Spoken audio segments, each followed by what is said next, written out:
This guy ran barefoot across sharp blades. He took off his shoes and kept running without stopping. Even when he completely lost feeling in his feet, they regenerated within seconds. That was because, on his 18th birthday, Gwangik Yu discovered the truth. He was born with a dual bloodline, the legendary power of immortality and the ability of a shapeshifter. One day after his birthday, when he woke up, his body was no longer the same. Muscles appeared, and his strength skyrocketed. That was how his training began, to become an immortal weapon, falling from cliffs, running over blades, lifting iron in the gym, learning to use every type of weapon to the limit, all of it, to master the power of a perfect hybrid. The world seemed like a completely normal place. Polite people were crossing at crosswalks, until a mysterious energy started creeping towards someone's foot. Looking down, the guy was genuinely scared. His body was being sucked into a mysterious circle. That's when black holes started appearing. While that poor extra was being sucked in, the others decided to run for their lives. From that same spot, something very dark began emerging. Nefarious,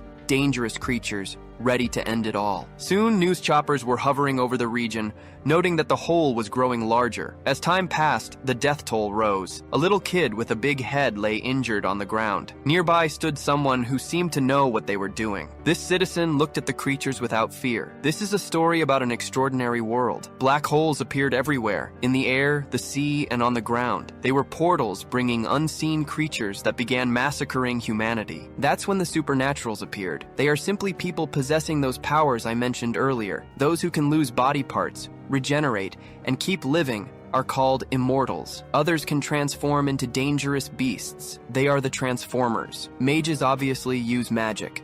Nothing new in that definition. Thanks to these superpowered people, peace returned to the world. The year it all happened was named the Terrible Year. Once order was restored, the world focused on these supernatural people as they frightened conventional folks. Eventually, the government stepped in to manage and organize these distinct individuals. With the intervention of global conglomerates, organizations began to emerge, like the one for psychic users. Mages preferred to hide for protection. 20 years later, they still live among normal people. Meanwhile, a boy is on his phone inside a supermarket. His dad says he has something to tell him and that he shouldn't be too surprised. With zero buildup, the guy says his son is also an immortal. The boy was stunned, but the reality eventually sank in. Still grocery shopping?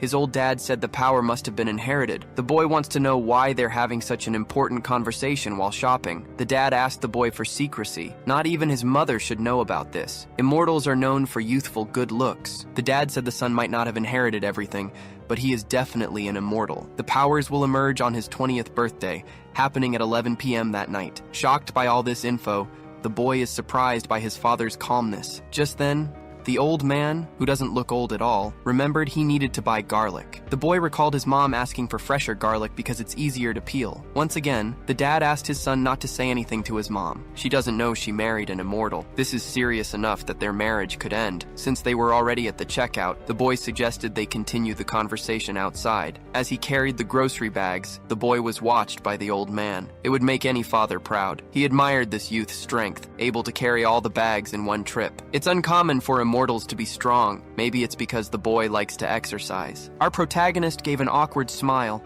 knowing full well he's basically sedentary. His strength must come from other reasons, a second secret, something the boy has kept to himself. Finally, they arrived home and were welcomed by the woman inside. Our protagonist has known this second secret for a long time, way before knowing who was an immortal. The couple seems very much in love. The matriarch is thrilled the garlic was bought correctly, just as she asked her husband. Witnessing all that excessive affection is embarrassing for our protagonist. It's bizarre because this couple is full of secrets, usually a recipe for failure. The matriarch is a transformer. All this happened 2 years ago when she told our boy. He certainly must have inherited that characteristic too. Powers emerge at age 18 and were due to appear that very night. Sudden news for the protagonist. After revealing this, the matriarch emphatically asked him to keep it a secret and not tell his father. Back to the protagonist. They asked the boy what he wanted for his birthday. Being a very reasonable person, he said he was already grateful to have a cool family. His parents said he'd regret saying that. However, the matriarch liked that attitude.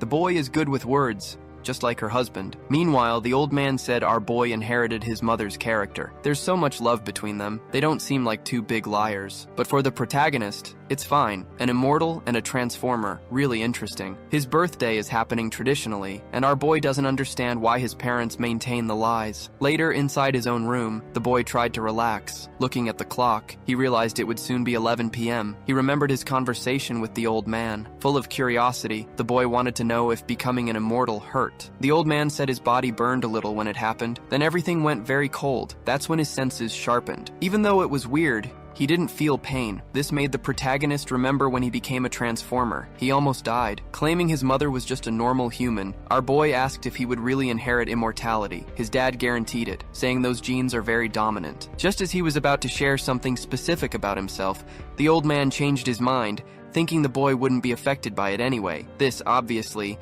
left our protagonist very curious. Lying in bed, our boy wonders if he can inherit both characteristics. After all, he's already a shapeshifter, and he has no idea what to tell his dad if immortality doesn't show up in him too. Not wanting to dwell on it, the boy decided to just sleep, but that night was complicated. Our boy is in agony, remembering what someone said about the terrible year. Back when there were no black holes on Earth, nobody knew about immortals or shapeshifters. Life was very ordinary. Meanwhile, our boy is having a near-death experience. The pain is intense. Then, his eyes began to shine in a very abnormal way. Now, we're taken 2 years into the past, when our boy turned 18. Looking in the mirror, he realized his body had become visibly stronger. All that muscle mass just from becoming a shapeshifter. He was surprised by his mother, who already knew this would happen. The matriarch asked if he was enjoying the sensation. Our boy obviously was embarrassed, but she just came to check if everything was okay. The protagonist said he's feeling a lot of power, and his senses are sharper. He just doesn't understand why the matriarch hadn't told him anything. When the transformation happened, it felt like his hair was being ripped out. He had also vomited a lot of blood, and felt like every single one of his muscles was tearing into thousands of pieces. The matriarch said that telling him wouldn't have changed anything. He would have felt the pain anyway. Very worried, our boy wanted to know if this awakening would happen again, but she guaranteed everything would return to normal. This left our protagonist very relieved, as he never wants to go through that again. Back in the present moment, the poor guy is having to fight for his own life. If there's one thing he isn't feeling right now, it's comfortable. The next day, the boy pulled at the skin on his face a little. Even though he turned into an immortal, he still feels pain. His appearance hadn't changed either. The only noticeable change is in his eyes. He sees a little better in the dark now. His senses are even sharper too, especially his hearing. Noises can make him very sensitive. Now he's struggling to control all that input, trying to isolate himself from the excess noise to find a little peace. Finally, everything returned to normal. Sighing in relief, our protagonist realized that he really had transformed into an immortal. But what really worries him is thinking about whether he can keep these abilities hidden. Outside, they're calling for Gwangik to come eat breakfast. God, what a horrible name. When he came out of the bathroom,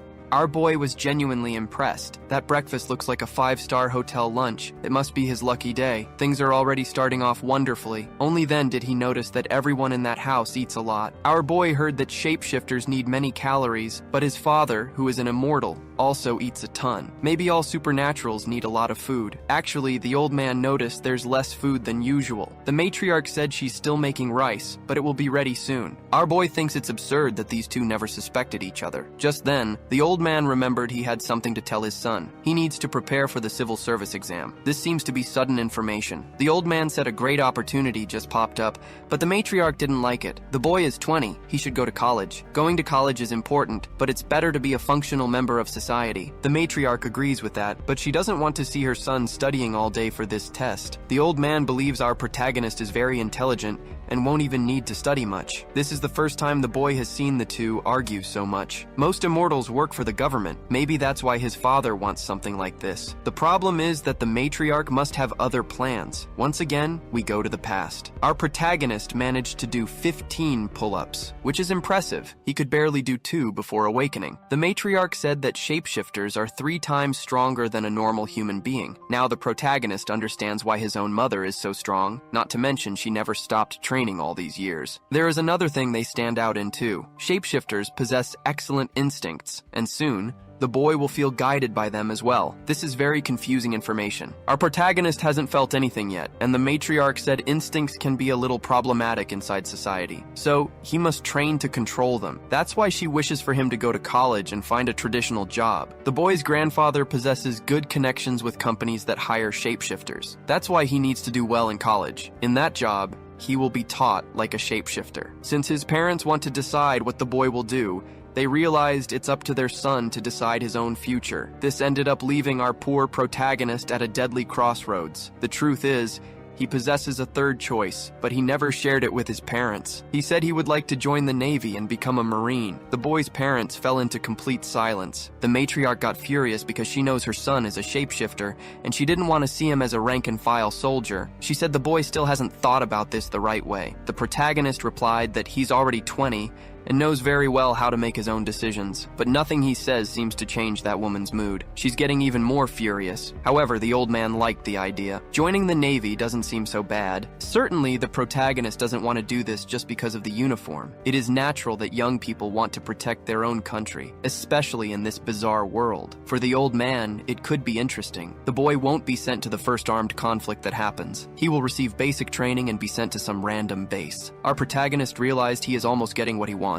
but his mother said that won't happen now. Until the old man remembered the civil service exam again. The condition is that he takes this test, then joins the army. Actually, this could help the boy's military career. Our protagonist is thinking about the possibilities. Deciding he would take the test, the old man said he needs to study to do very well. Since he is very interested in this, he already thought of a private tutor for the boy. The subject seems to have been resolved, but the protagonist noticed the matriarch didn't like it. That same day, our boy needed to take a small trip to get ready for this test. This private tutor is a farmer who likes living in isolation. The protagonist never imagined he would study for this test one day, because his goal is to be a Marine. While on the bus, he decided to distract himself with his phone. The news about the world isn't very interesting. Conflicts are becoming increasingly common. This ended up discouraging our boy. Maybe becoming military isn't so cool. All this is due to the appearance of white holes which showed up right after the black holes. While things come out of black holes, white holes are entry doors,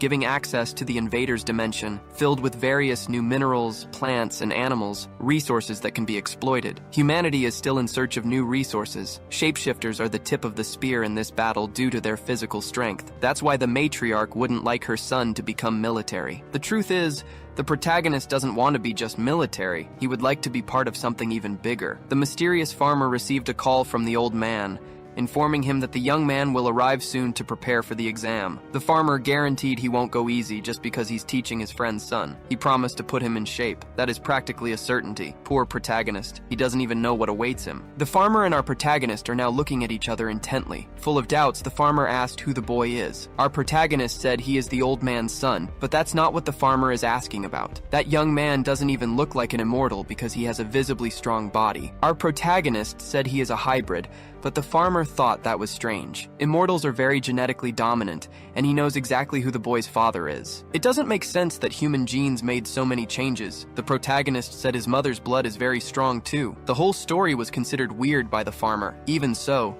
he asked to tag along. After all, this is private mentorship, and the protagonist remembered why he was in this region. Obeying the old man, he went to that inhospitable place to prepare for the exams, and that farmer in the hat, looking like a Bear Grylls cosplayer, is our boy's teacher. Surely he must be an immortal too. A bit curious, the protagonist asked the farmer if there was a temple in the area. The farmer thought that was a very weird question, but what worries the protagonist is that they are heading deeper and deeper into the mountains, until finally, they arrived at their destination, and our protagonist didn't like what he found one bit. It's a very simple place. Just a fire pit and a small shack. Our protagonist wants to know what the hell he's going to learn in a place like that. He thought he came here to study. The farmer asked if the boy had truly awakened, and if he'd tested his abilities yet. The protagonist said he tried cutting himself, and sure enough, the wound healed quickly. Seeing the boy had done the basics, the farmer asked if he knew how immortals heal their own wounds. The truth is, not even the farmer has the answer to that, because he doesn't need to know the basics of healing. The fundamental thing is resilience. The greater an immortal's resistance,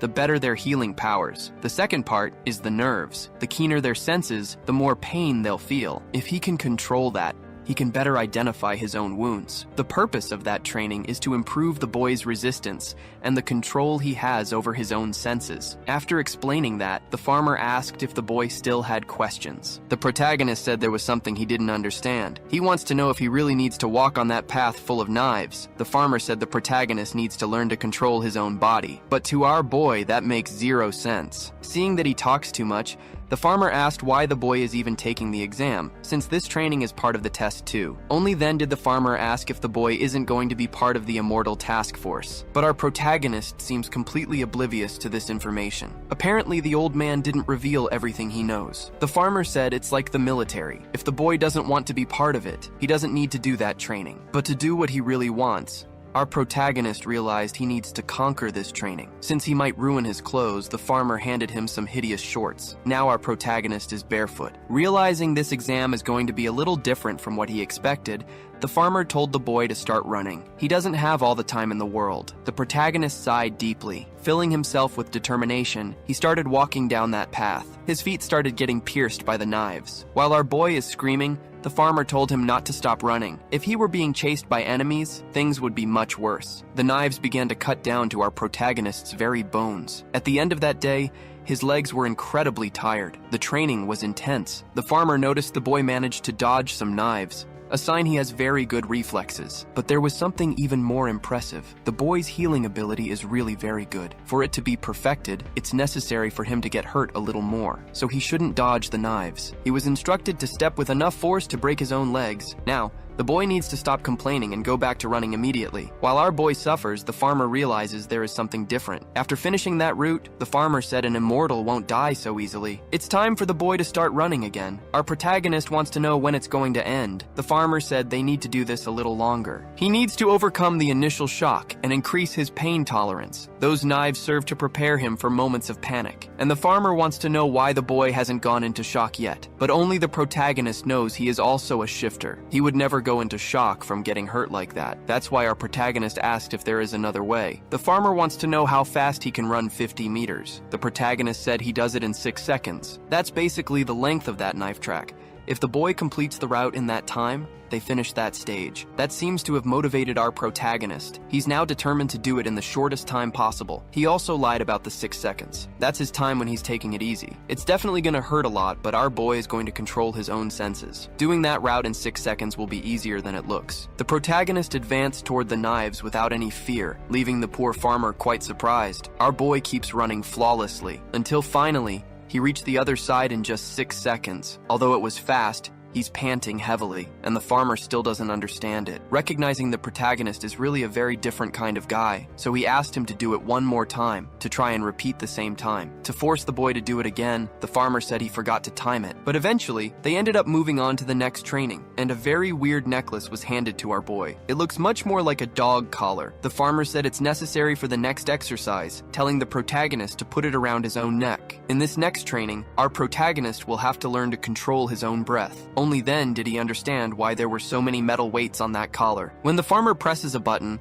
that necklace, which is actually a collar, will tighten around the boy's neck. He also told our protagonist not to take it off. He just ran through a knife track. He can't give up now. Our boy then, guys, his name is horrible. From now on, he's Gustavo. And Gustavo asked if they couldn't just dive into water, but the farmer said that's not enough. That collar also mimics strangulation. It's very complete training. Losing your senses is worrying. The war against the supernaturals taught humans how to fight them. In the farmer's day, they were hung from trees to train this stage. The rookies suffer much less now, which to Gustavo is absurd. This training is pure suffering. But since he's not going to give up, he asked what he needs to do to pass. The farmer said the boy is going to end up losing consciousness, so he needs to force himself to stay awake for at least 5 minutes. Also, the farmer told the protagonist not to try and remove the device or try to take the controller from his hand. He might get his chest pierced, and that's going to hurt a lot. Finally, our boy is ready. The farmer is ready to hit the button. Time to increase the suffering. The protagonist's hands immediately started scratching the ground. The strangulation device began to press on his neck very firmly. Gustavo can no longer stand up. Completely in agony, he tries to remove the device, but the farmer won't let that happen and push the boy's hand away from the suffering collar. Seeing that Gustavo can still move around quite a bit, the farmer thought he was going too easy on him. If the suffering is too great, the boy might just give in and faint. But Gustavo wants to know when this is going to end. He's sure it's been more than 5 minutes. His vision finally started to get blurry, as if his internal breaker were about to trip at any moment, or like his eyes were going to explode right out of his face. Finally, our boy threw in the towel. The device automatically turned off. The protagonist's eyes started to shine. His strength is returning little by little. The one confused by this was the farmer. He believes the device just failed, because he hadn't turned anything off. Maybe the battery died right at that instant. Even so, the collar stopped working and fell from the protagonist's neck. Our warrior said he almost died in that experience. Contradicting his words, the farmer said that wouldn't happen so easily. Since he hadn't fainted, Gustavo hopes he doesn't have to go through that again, because he's sure he passed the 5-minute mark. In fact, the farmer did time it this time. Our boy managed to resist that suffering for almost 13 whole minutes, which is really impressive. The record up until now is 8 minutes. The farmer's look now is one of great joy and interest, like a child who just got the coolest toy. Since the day was coming to an end, the farmer suggested they rest. Gustavo didn't expect to be fed in that place. The farmer said they need to increase the boy's resistance, so food is fundamental. Heading into the kitchen, Gustavo asked if he could help with anything, but the farmer just told the kid to have a seat and wait. Honestly, Gustavo doesn't even know how to cook. He only offered out of sheer politeness. A few minutes later, some disgusting goop was served to him. It looked absolutely distressing. Gustavo stared at it with real dread in his heart. He actually asked what ingredients the farmer had used, but the man said it would be better for the kid not to know what was inside. Outside, our boy is now drying some clothes. While showering, he realized he'd better start making his own meals. It's time to learn how to cook. But what he really needs right now is more information from the old man. It would be great to call his dad immediately. He's feeling incredibly tired, so Gustavo also desperately wants a good night's sleep. But when he got back to that little house, he was disappointed. After slapping a mosquito dead with his hands, he said he had a question for the farmer. He wanted to know if there was any electricity in this place. The farmer just said that lighting attracts too many bugs. Ignoring the kid, the farmer was already sleeping peacefully on the floor. Gustavo realized there wasn't much else to do, so he lay down too. But just before drifting off, he heard the farmer speak. He said this was to help him with his senses. Since it was his first night, he might not even be able to sleep. Before he could even finish those words, the farmer was impressed. Gustavo was already snoring right next to him. This is getting more and more impressive. The next day, breakfast was put in front of our boy. As expected, it didn't look appetizing at all. Even so, Gustavo thanked him for the food. The farmer said that the metabolism of immortals is very fast, so they need to eat a lot. While staring at that gastronomic atrocity, Gustavo asked what they would be training that day. The farmer replied that they were going to learn cliff diving. It's so the boy can learn breath control in free fall and refine his senses. Gustavo realized it's crucial for an immortal to learn not to lose consciousness, whether from impact or asphyxiation. The farmer said he was right, but there's something else he needs to watch out for. He can't lose his legs and sacrifice mobility. Arms, however, can be used as shields. Losing an arm to protect the head is actually very useful. It works to protect the legs, too. Knives can be very dangerous for them,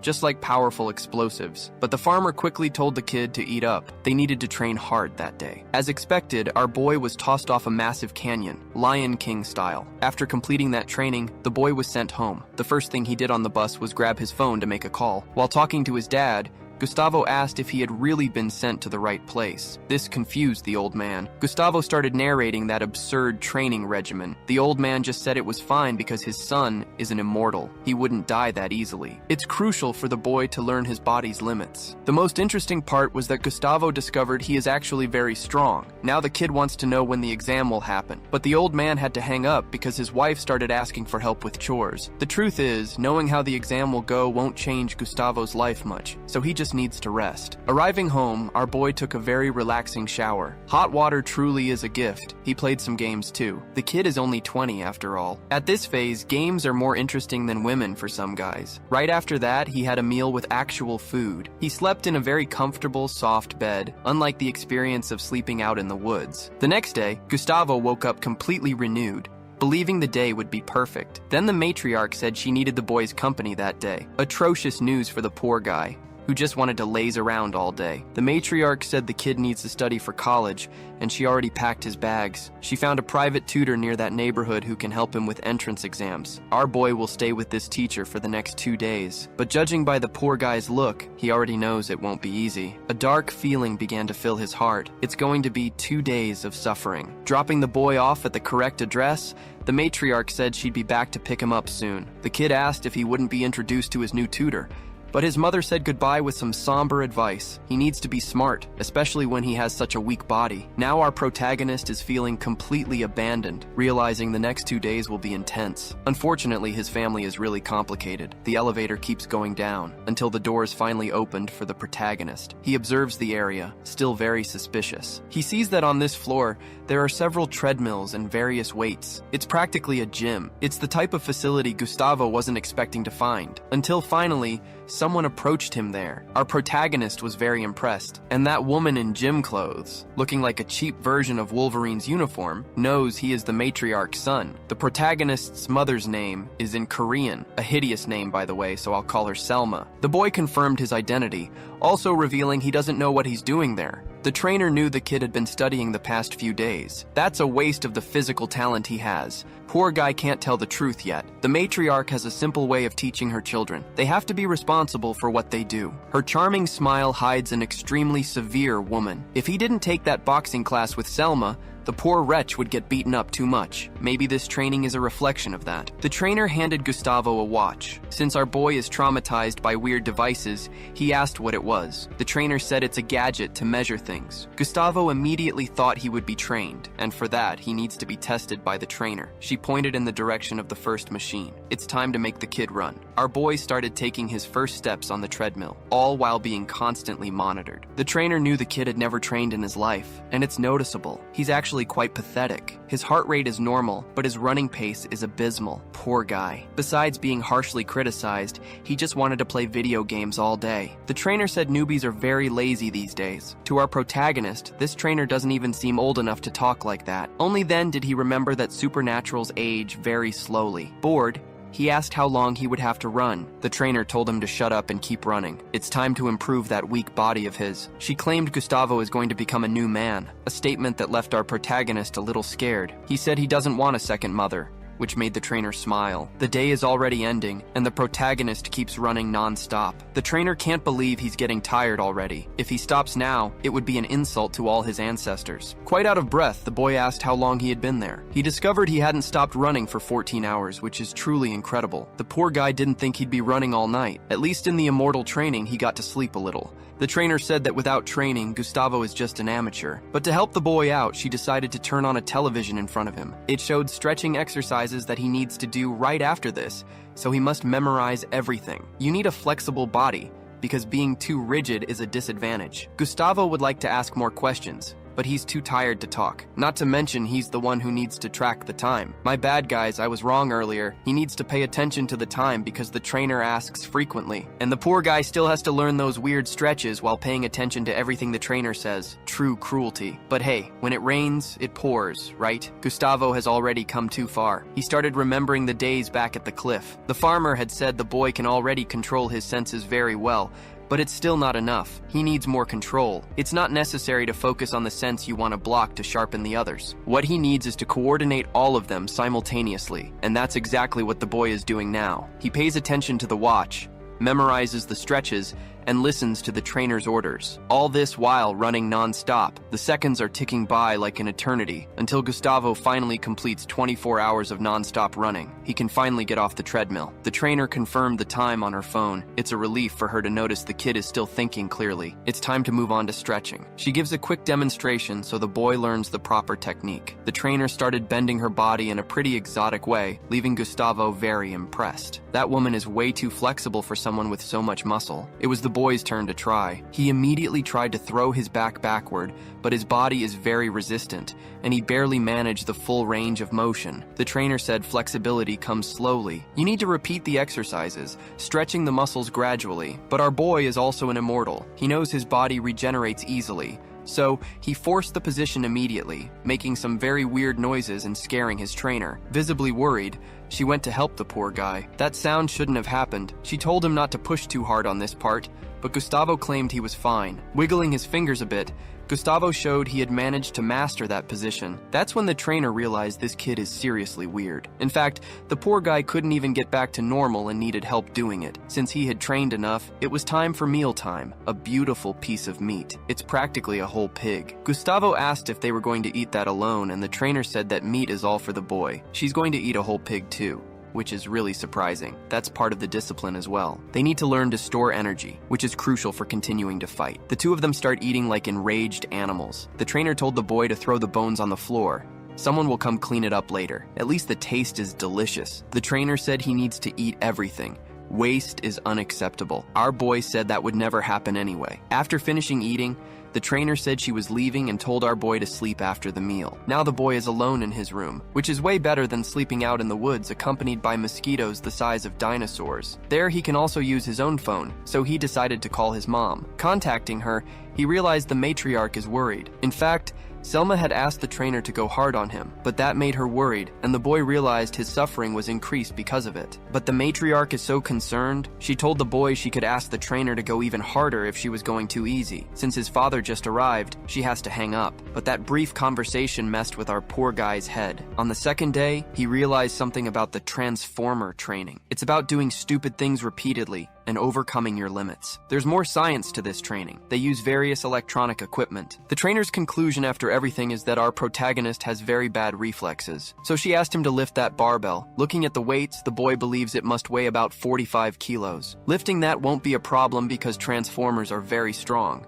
The trainer asked him to follow her a bit. She told the boy to run while holding that weight. And as the saying goes, when it rains shit, it pours. The poor guy is going to have to run across a narrow path, practically a tightrope. The trainer said the boy needs to focus on balance, but he doesn't even know if that's possible. This wooden plank is too narrow. Our boy doesn't know if he can do this and believes a fall could be dangerous. The trainer knows it's only 3 meters high. A fall like that wouldn't be fatal for the boy, but she strongly recommends he avoid falling. The main rule for Transformers is to avoid getting hurt because they aren't immortals who regenerate automatically. Since our boy knows about his particular biology, he decided to run at full speed. Getting hurt isn't a risk for him. Seeing the poor guy's recklessness, the trainer started getting very worried. But our protagonist had refined his own senses. His balance is perfect. Since he's also an immortal, his senses are even more refined. That turned out to be too easy for him. Almost fun. Not having to walk on knives is a real relief. Arriving on the other side, the boy believed he was done, but the trainer asked him to do it 4 more times. Gustavo keeps doing it at the same speed. The trainer is getting more and more intrigued. The boy did it perfectly, without losing his balance. Increasing the difficulty level,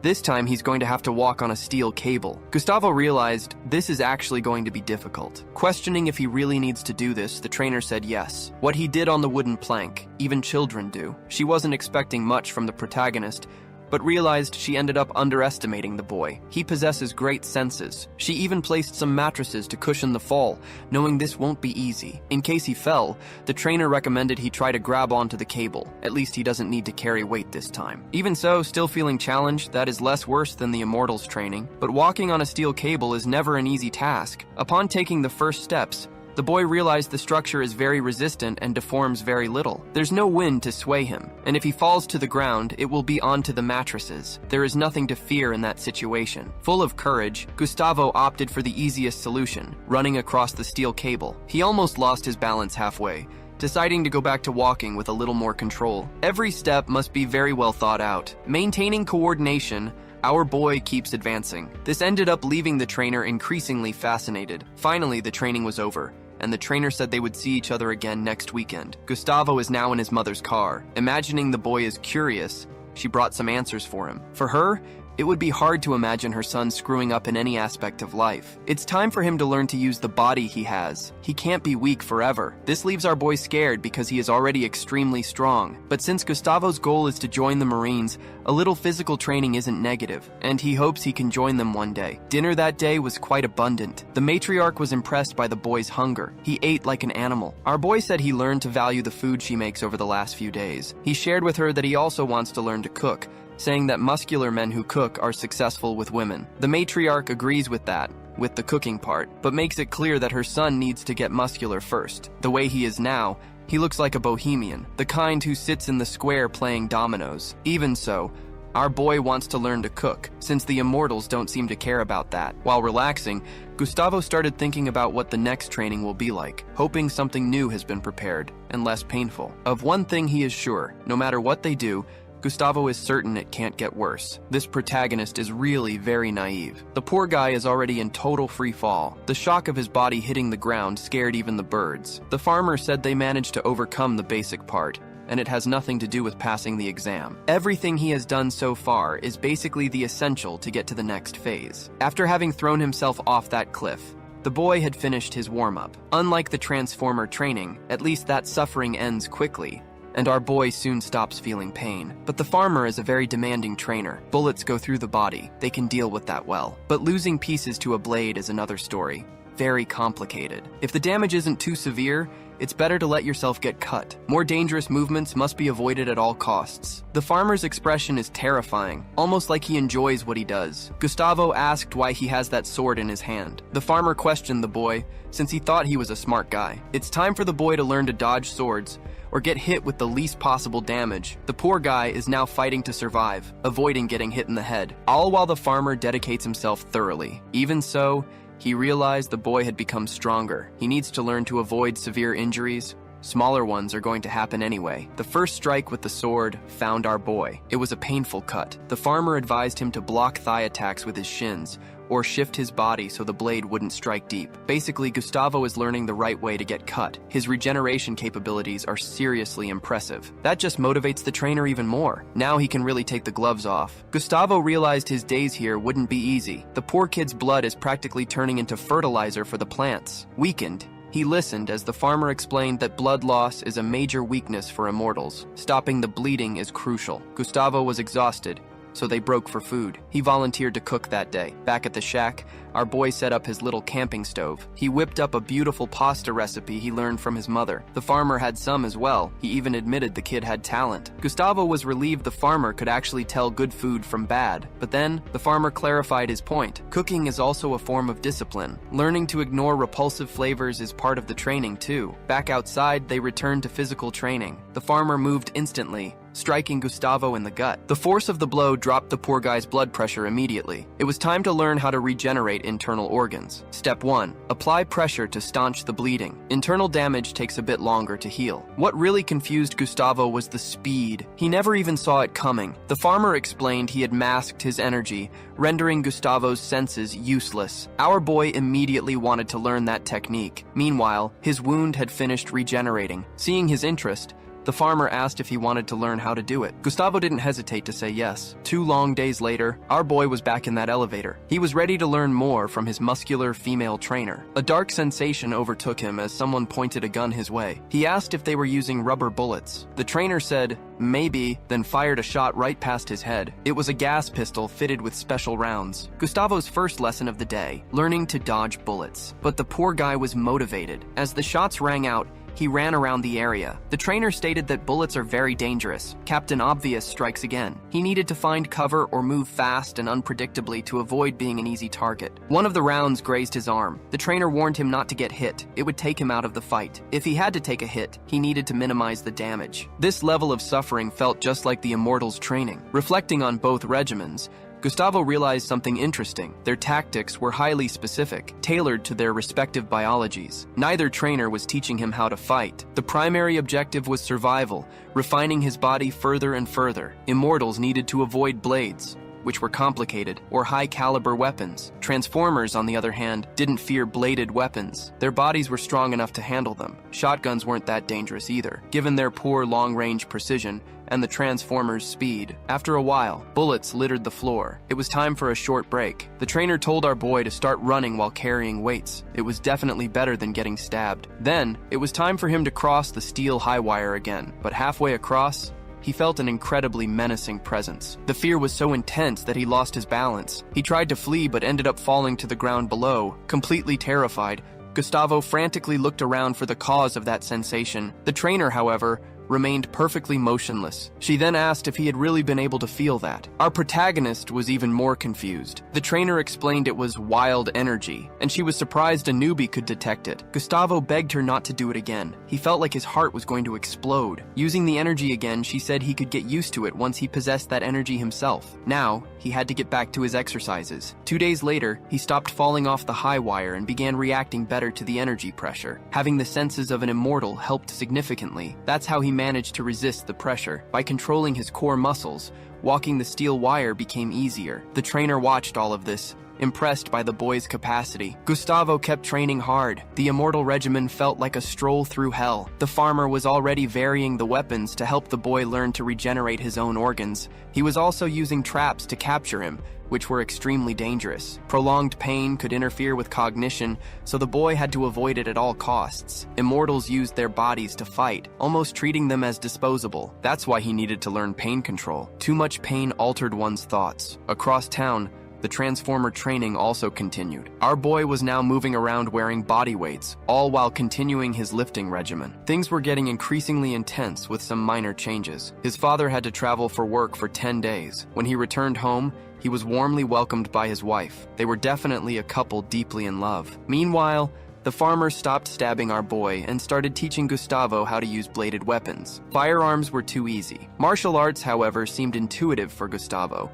The Transformer training might have helped with that. Conversely, the muscular trainer taught our boy how to use firearms. She felt martial arts could be useful, but he only needed the basics. His physical strength would handle the rest. Since our boy is a hybrid receiving 2 types of training, everything happened quite naturally. 2 months had already passed. Gustavo was enjoying the rhythm, and the old man noticed the boy went to the gym frequently. He commented that the lad was really very strong, which the matriarch took as a positive sign. Any compliment in that house was an excuse for the couple to start flirting. It made Gustavo wonder why he was an only child, because his parents certainly put a lot of effort into that particular game. Inside the bathroom, Gustavo began observing his own reflection. He didn't know why he didn't have a girlfriend yet. He was young, handsome, and healthy. It was time for something to happen. The matriarch's cell phone started ringing. She was going to meet a young woman's mother. The daughter was in her final year of school, and her mother was worried. The father was left alone in the living room. He noticed a cell phone sitting there. Our boy was looking for the hairdryer, but when he entered the room, he realized no one was around. He sat down to grab his own phone. There was a test the next day, and our boy needed to take it. His classmates thought it was weird he wasn't headed to college, but that had never been Gustavo's goal. His future was determined 9 years ago, when a massive black hole appeared on Earth. The poor kid had been buried under tons of rubble. He saw someone running toward the invaders. That was the moment the boy decided that when he grew up, he wanted to be just like that person. This would be grievous for his mother. She wished for her son to have a normal life. Outside, the matriarch went to meet someone. That person was our protagonist's trainer, who asked what excuse had been given this time. Selma replied that she had gone to meet a neighbor. Now that the two were sitting and having a drink, the trainer asked if Selma wasn't curious to know more about Gustavo's training. Showing a hint of sadness, Selma said she didn't have high expectations. The child of a normal human and a transformer usually didn't turn out that powerful. She hadn't asked any questions so far because she assumed the boy was doing poorly. Meanwhile, the protagonist's father was also on a very important call. On the other end of the line was the farmer, who had crucial information to convey. He stated that the protagonist was an irregular. Back with the matriarch, she just hoped her son could take care of himself so he wouldn't be kidnapped and turned into a laboratory guinea pig. The trainer knew these things happened. They wanted to produce a hybrid stronger than all the rest, the so-called irregulars. So far, the attempts had been failures, always resulting in a monster with powers similar to both races. Eventually, they reached an obvious conclusion. Mixing supernatural powers with humans always weakened the final result. The trainer has good news. She said Selma's son is truly exceptional. Back to the old man, he was worried about Gustavo, thinking his son was weaker than usual. But the farmer confirmed the boy is a genius. He already taught the little prodigy how to mask his own energy. This shocked his father, since that's a difficult thing to do. Back to Selma, the trainer said there's something amazing about our boy. He already knows how to channel wild energy. This information left his mother completely shocked. Receiving such good news, the boy's parents were incredulous. They thought it was impossible, but both trainers reinforced the idea that the boy is special, a complete genius. Naturally, this made his parents happy. They were very proud of the heir born to them. The next day, our boy woke up a bit sleepy and said good morning to his mother. His father was already gone, having left early for work. The matriarch told the boy to dig in. Gustavo was surprised by the abundance of food. It was a beautiful breakfast that day. Selma asked if he had forgotten what was happening today. It's the day of the civil service exam. Remembering the farmer's guidance, our boy realized it would be complicated. All the training was for this day. In no time, our boy ate everything on the table. His mother asked if he was prepared. Gustavo said he studied hard for the test, to the point of dreaming about it. Poor guy. He actually had nightmares. Worried, Selma said the old man will be sad if the boy doesn't pass, but it's written all over her face. The matriarch doesn't want her son working for the government. It would be much better if he failed. Gustavo told her not to worry. Although she doesn't know it, he is also an immortal. He also remembered past days. When things went badly, he had to fight his mother in a boxing duel. Selma motivated the boy, saying he has the ability to pass a test like this. Going down in the elevator, Gustavo appreciated the characteristic bossa nova playing in that kind of space, but he soon remembered he possesses the senses of an immortal, so he immediately cleared his throat. He was singing along with Chico Buarque until the elevator door opened in front of him. Outside stood a girl. Our protagonist became quite embarrassed. That girl seems to know Gustavo. She said that when she gets proposed to, he doesn't need to sing. Gustavo told Helena not to worry about that. The girl wanted to know when he was going to confess his feelings, but the protagonist said she isn't his type. This ended up making the girl use a good part of her strategic advantage, moving all her troops ready for attack. After putting the border situation at risk,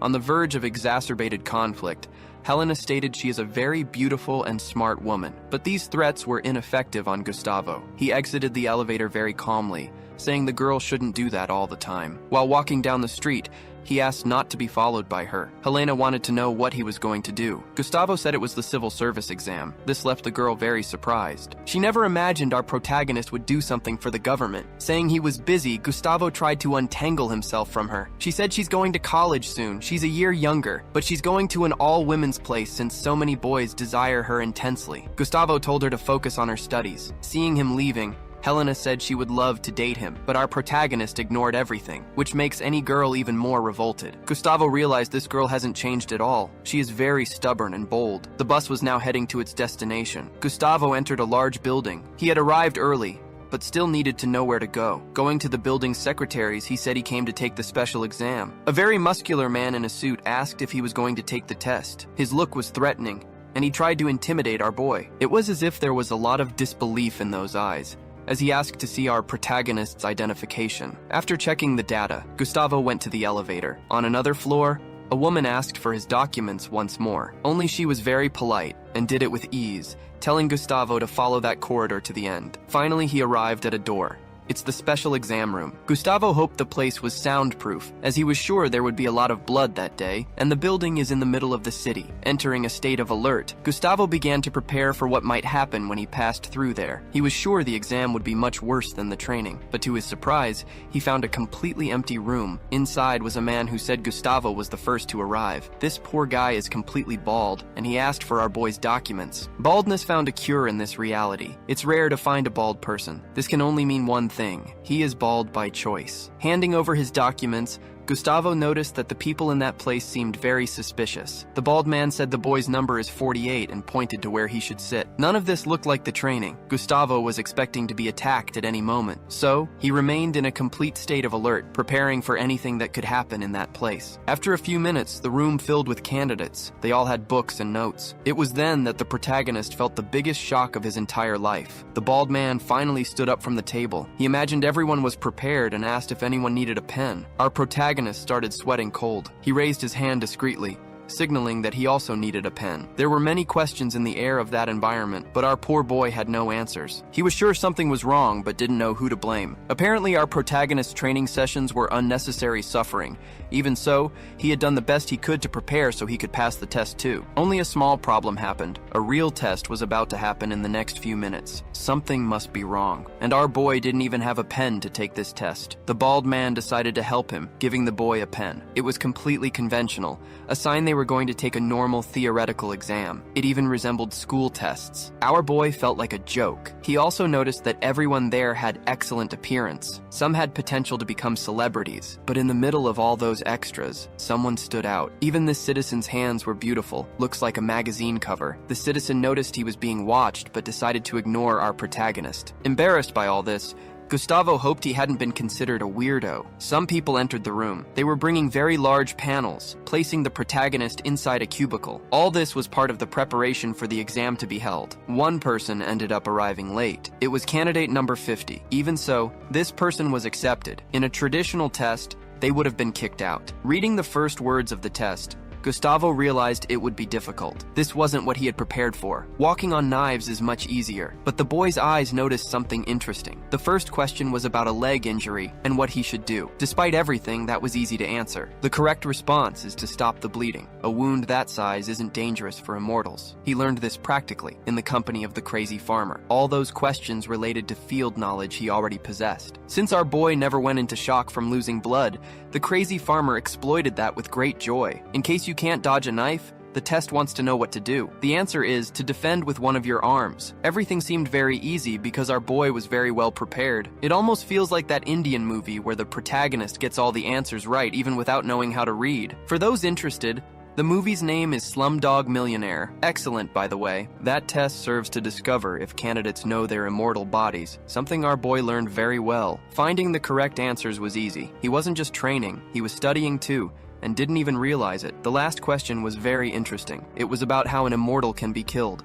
excluding drowning and being buried. For our boy, the answer was very obvious. He had finished the test and wanted to know how much time had passed. The bald proctor knew it was way too early. He figured our protagonist must be giving up. Since there was still an hour left, he told him he could hand in the test and leave. Our boy walked out of that room. He met the polite girl who had welcomed him earlier, the one with the short hair. She told him the information there was confidential. That's why she needed to get the protagonist's signature. He also mentioned that he's a human hybrid. Still being very friendly, the girl wished him good luck. This made Gustavo very happy. Showing his lack of experience, after being treated nicely by the first pretty woman he saw, he immediately started believing she was into him. That night, back in the building, the bald man was grading some tests. Our protagonist's exam was truly exceptional. The final answer was correct. Strangulation, freezing, burning, or being ground up, all are extremely dangerous for an immortal. The truth is, killing an immortal is hard, and they become desensitized to it over time. That's why they need to be taught about dangerous situations. The last question is the most important one. It checks if the candidates know their own bodies. They can regenerate, but that doesn't mean they're immune to death. They still need to be careful, and that half-human in particular showed a lot of potential, at least theoretically. But our protagonist doesn't look like an immortal. He was the first to arrive and the first to leave. He didn't even bring a pen. 2 weeks later, his phone rang. Gustavo got the news that he had passed the test. And that wasn't all. He had something to show his mom. He passed with the highest score. That shocked the matriarch. But showing she's a mom like any other, she was very happy with the news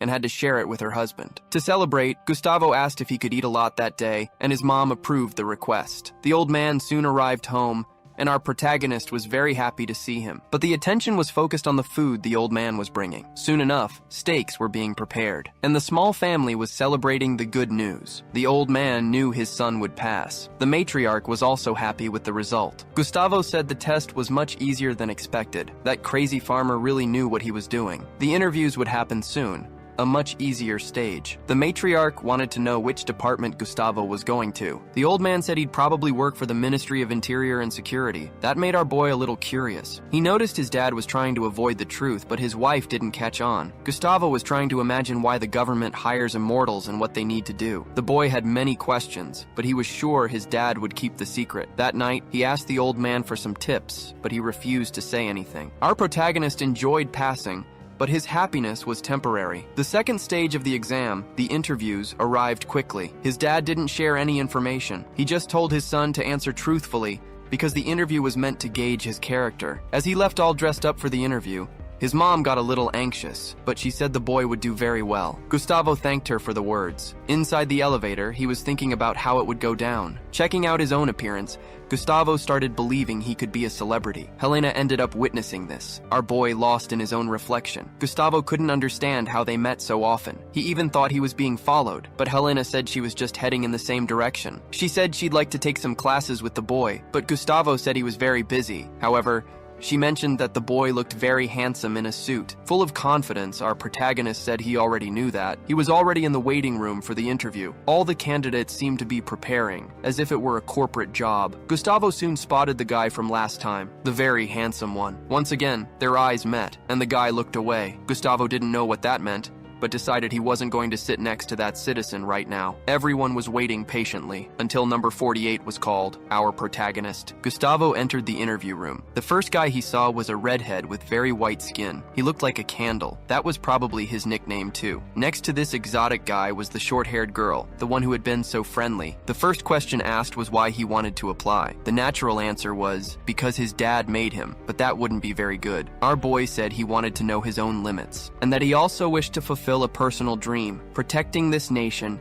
and the people living in this land. The redhead asked if our boy was willing to sacrifice himself for others. Gustavo said he wasn't sure. It all depended on the situation, because he needed to think efficiently before sacrificing himself. The examiner started taking notes, which made Gustavo worried. Several questions were asked, and Gustavo answered obviously. The girl asked who he would save from drowning if both were at risk, his mom or his girlfriend. Gustavo said he would save both because he's an excellent swimmer. If he had a single bullet and 2 targets to take down, Gustavo would shoot one and beat the crap out of the other. A truly funny scene to imagine. It made the friendly girl smile a little. A few days later, Gustavo was relaxing, watching videos on his phone. His laughter filled the room. The matriarch thought it was weird that he stayed all day doing nothing since that interview. She said he should do something, but he soon realized he might get corrected by his mom, which would be terrible. Gustavo said he had some events planned and an activity for that day. Play games, eat, poop, and sleep. That answer awakened his mother's fury. She said the instincts of Transformers are complicated. If they take over completely, terrible things can happen. There are many cases of violence and things that could lead to heavy jail time. There's even a legend in that place about a boy who succumbed to his desires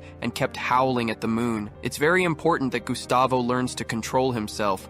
But watching the news, our boy knew magic users were the biggest cause of problems. The matriarch said there is a way to control these impulses, which is by mastering oneself. That's why they used to hike in the mountains when he first awakened. That's one way to learn self-control. That's why she recommended the boy find a girlfriend soon, because that would help too, since if he didn't control his own instincts, he could do something very dangerous. Quite curious, she asked if he liked boys, and our protagonist said no. Another month locked in his room was really worrying. She even asked if he didn't want to do what he originally wanted, since the old man suggested he postpone starting the new job. Remembering the interview, we are informed that the boy had been approved. Now he would have to face a 5-week course. Reading that document, the boy almost went into shock. The starting salary was $45,000, plus various benefits. It was simply absurd, a truly enchanting proposal. Gustavo wanted to share it with his parents, but the short-haired secretary knew he only had an immortal father. That could cause problems in their marriage, and the secretary made that very clear. That's why he couldn't tell his mother anything. Our protagonist said with all sincerity that he wished to become the best employee at the Ministry of Interior. The matriarch doubted his ambitions since the boy just stayed in his room all day, but having that conversation made her a little calmer. The truth is, she was very relieved about the direction the boy's life was taking. If the youth of the Transformers had someone like him, it would be completely different. Gustavo said everything was fine and was happy to be a hybrid. In the past, hybrids like him had major problems because they couldn't control themselves. Our boy was a great exception. He was better off with that set of characteristics. He could sleep peacefully and eat almost anything. The course schedule finally arrived for him. Those who passed were already heading to this new place. Our protagonist was already waiting to board the bus too,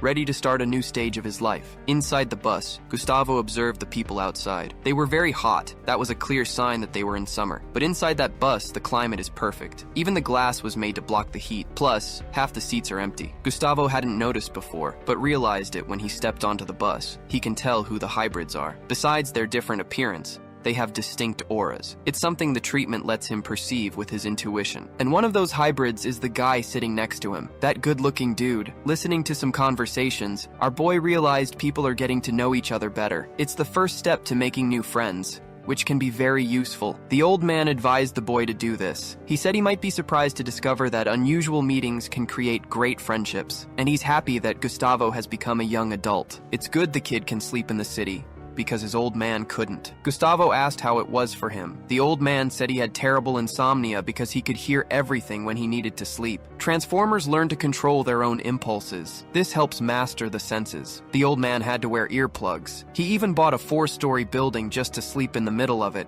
with walls full of soundproofing. But if the boy can sleep so well, It's because he can control his own senses very well. Gustavo realized this isn't easy to achieve, but for him, it came very naturally. Since Transformers can do this easily, it's a real benefit. The old man said his new colleagues will be very sensitive and he needs to pay attention to that. Remembering this conversation, Gustavo called out to the pretty boy, seeing as it's already the third time they've met. Even so, the background character insists on staying silent. Actually, he acted despicably, asking the protagonist if they know each other. They've already made eye contact a few times. Our protagonist tries to say they had seen each other before, but the extra insists on saying this is the first time. Trying to follow his dad's advice isn't easy. Gustavo is already very irritated because the princess next to him either has a terrible memory or is just a shitty liar. Giving up on him, he decided to look for someone else, a blonde girl. Our fighter tried to act politely, and the first thing the girl said is that he must be a hybrid too. It must be from his father's side. The boy must have had a peaceful childhood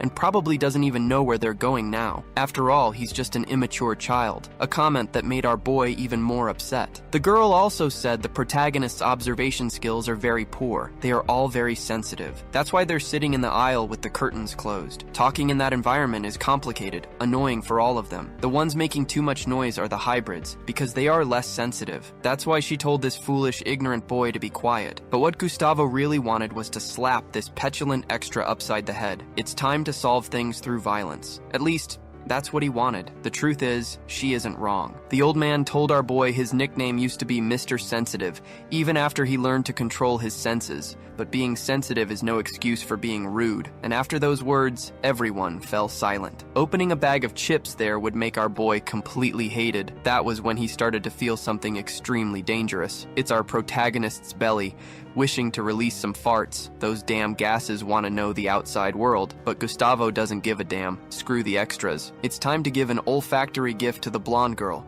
who smelled our boy's putrid scent, a stench that spread completely throughout that bus. Almost fainting, the blonde girl said the protagonist is really very rude, which makes Gustavo extremely relieved. He managed to give her what he wanted, sweet revenge. Hours after the gaseous accident, they managed to arrive at their destination. All the candidates are getting off with their luggage. Gustavo doesn't know where they are. It seems to be out in the country, and someone came to talk to him. It's those noisy hybrids who seem to be very nice. They asked what the farter had eaten. Gustavo immediately recognized both of them and said he just needed to fart right then. The green-haired guy is named Johan, while the redhead is called Redhead. I'm not learning another Korean name. It's out of the question. Gustavo said the redhead is the one who should have been the farter, since he looks like someone who does that. That comment made his new friends smile. With just a little conversation, the redhead realized the protagonist really doesn't know what's happening. The place where they are now is a large training center. A command voice ordered everyone to start forming lines of 5 columns. It's time to start moving quickly. Gustavo realized there are more people there.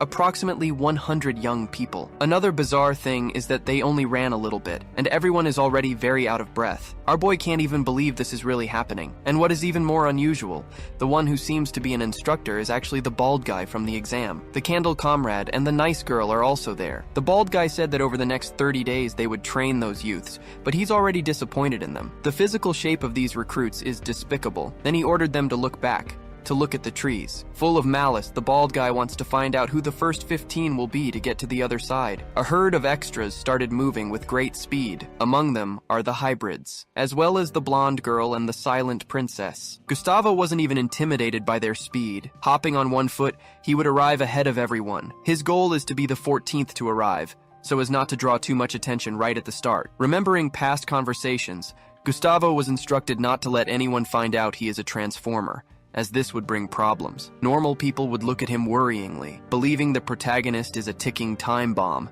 a future danger to society. Controlling his pace in that race, our boy managed to reach the position he wanted. To improve his acting even more, he pretended to be out of breath, saying that was very difficult. Really, these recruits look like veteran smokers. The bald guy said the rest can leave because they don't meet the minimum requirement to be there, looking at them threateningly. For those who stayed, it's time to do some push-ups. Every time they touch the ground, the instructor said they must say they are losers. Gustavo thought that would be fun, like a big company course, but things are getting pretty complicated. Even the nice lady is threatening, terrifying all those recruits, who are having great difficulty doing the push-ups. A boy among them started shaking a lot. He might crap his pants soon. But the bald guy told everyone to stop. If it were in his day, that never would have happened. These recruits are the worst in history. The bald guy told that hybrid to pay attention and not shout in there because he'll rupture everyone's eardrums. In that place, they speak in a controlled manner, a rule everyone must follow. Gustavo realized the immortals are all weaklings. The bald guy continued, saying that in his day,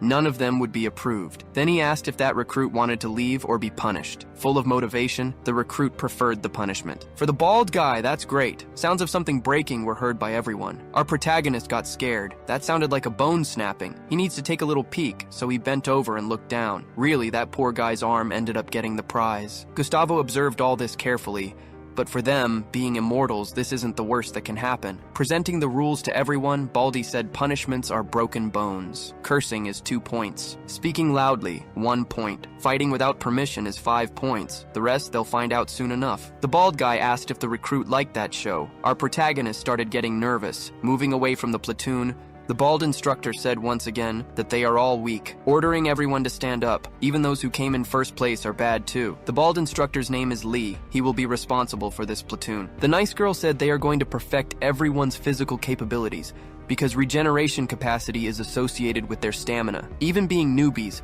they must already be able to regenerate easily. To Gustavo, this girl must be the nicest instructor. Her name is Darum. My god, what a horrible fucking name. She'll keep being the nice one and is the technical instructor. It was the candle guy's turn to introduce himself. His name is Kim, and he said he's going to kill all those newbies. Cold words from a petulant background character. The nice woman had to translate them. The candle instructor is going to teach the students about their body's immortality. Gustavo realized the crazy farmer had already beaten him to it. The bald instructor said anyone who wants to leave can go right now. He'd actually enjoy watching them all clear out. Gustavo decided to stay for the first month. He's sure things will get easier later. He just needs to avoid getting shot in the head. Baldy ordered silence. He finally welcomed the recruits, announcing they had arrived in hell. 10 recruits per dorm. Time to suit up. Gustavo was impressed by the facility. It looked straight out of a bad horror movie. Johan was drenched from training and wanted a shower. His presence, along with the redheads, made Gustavo feel a bit more comfortable, especially since the blonde girl and the silent princess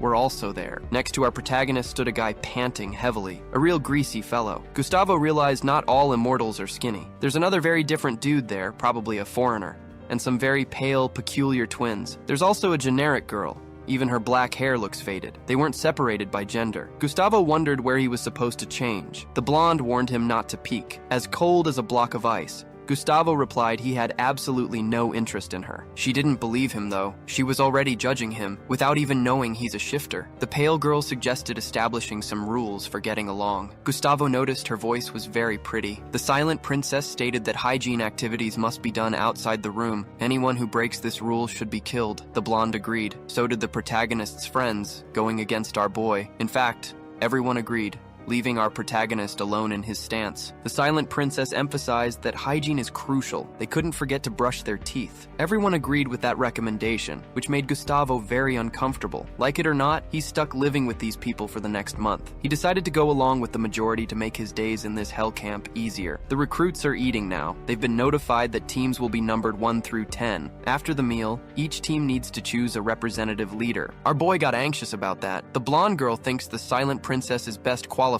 Even the Bland brothers agree, and the friends of our background character are inclined to agree too. Gustavo decided to speak up this time. He said the silent princess isn't very friendly. A good team leader needs many qualities, and being approachable is one of them. The blonde girl told him he was wrong. The only thing that matters is blood quality, and a hybrid's opinion is insignificant. That girl's arrogance filled Gustavo with rage. He wanted to rub her face in the dirt. Gustavo thought training would start right after lunch, but the recruits were issued more gear instead, cheap boots and other useless junk. Before resting for the day, they had a theory class. Now they had to pay attention to a video. The instructor said they all knew the company. Gustavo was the only one who didn't, so he asked Johan for info. The place is called Hawaii Communications. It's a Korean name, but I had to change it because I just can't take it anymore. Anyway, this training is meant to select the best. It's a government-funded organization. They aren't civil servants, but they work for the state. The instructor claimed that in his day, they wouldn't even get hired if they couldn't walk on knives. Our boy is already sick of listening to this instructor's back in my day stories. His advice for recruits who don't want to go crazy: do exactly what he says. Speaking to someone off screen,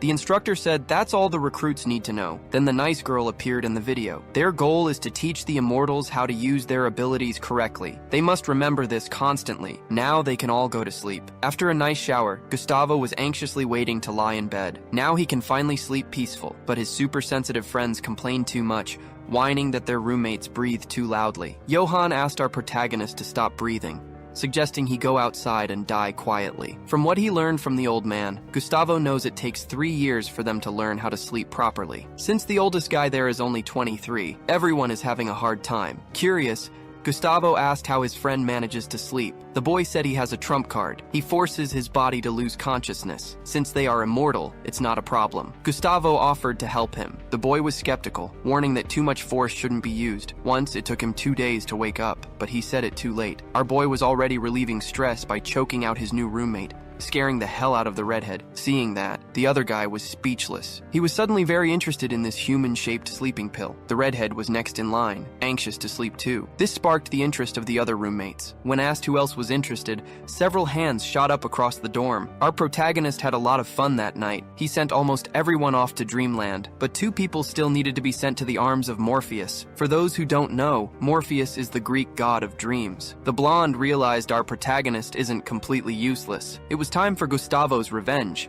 He said he wouldn't help her. The blonde girl argued that they are roommates, and if he helped her now, the favor would be returned. But Gustavo didn't give a crap about her speech. However, halfway through walking away, he had a brilliant idea. He decided he would help the girl using a single blow. He struck the base of her neck with significant force. Since it was a consensual attack, it cleansed our protagonist's soul. Only the silent princess remained. Gustavo asked who was next, but the silent princess just laid back down, ignoring the protagonist. If that's her decision, fine. Our protagonist needs sleep too. Everyone slept soundly that night, with the exception of one very proud person. Gustavo realized bedtime was going to be the happiest time of the day. The bald instructor returned to his duties once again. All the recruits are running and suffering greatly. In the nice instructor's class, she's trying to teach the boys to be more careful, even if they are immortal. The protagonist's combat partner is bragging, claiming he's fought before. He thinks he can beat our boy's ass. He charges furiously, ready to throw him to the ground. But that didn't even scare Gustavo. He hit the poor guy's face with generous force, knocking his partner out cold on the floor, much to the instructor's delight. Finally, it was time to run on knives, traditional training for immortals. The Candlehead instructor ordered the recruits to run. Many are already terrified. Even the protagonist is worried. Those blades are only 2 centimeters long, and he's used to running on blades triple that size. A week passed. Bedtime arrived. Gustavo wants to know if the silent princess is going to play hard to get today. He loves being rejected by that citizen because he knows she doesn't sleep right. But as soon as he arrived at the dorm, it felt like everyone was waiting for something to happen. Gustavo asked Johan what was up. The guy said something happened last night.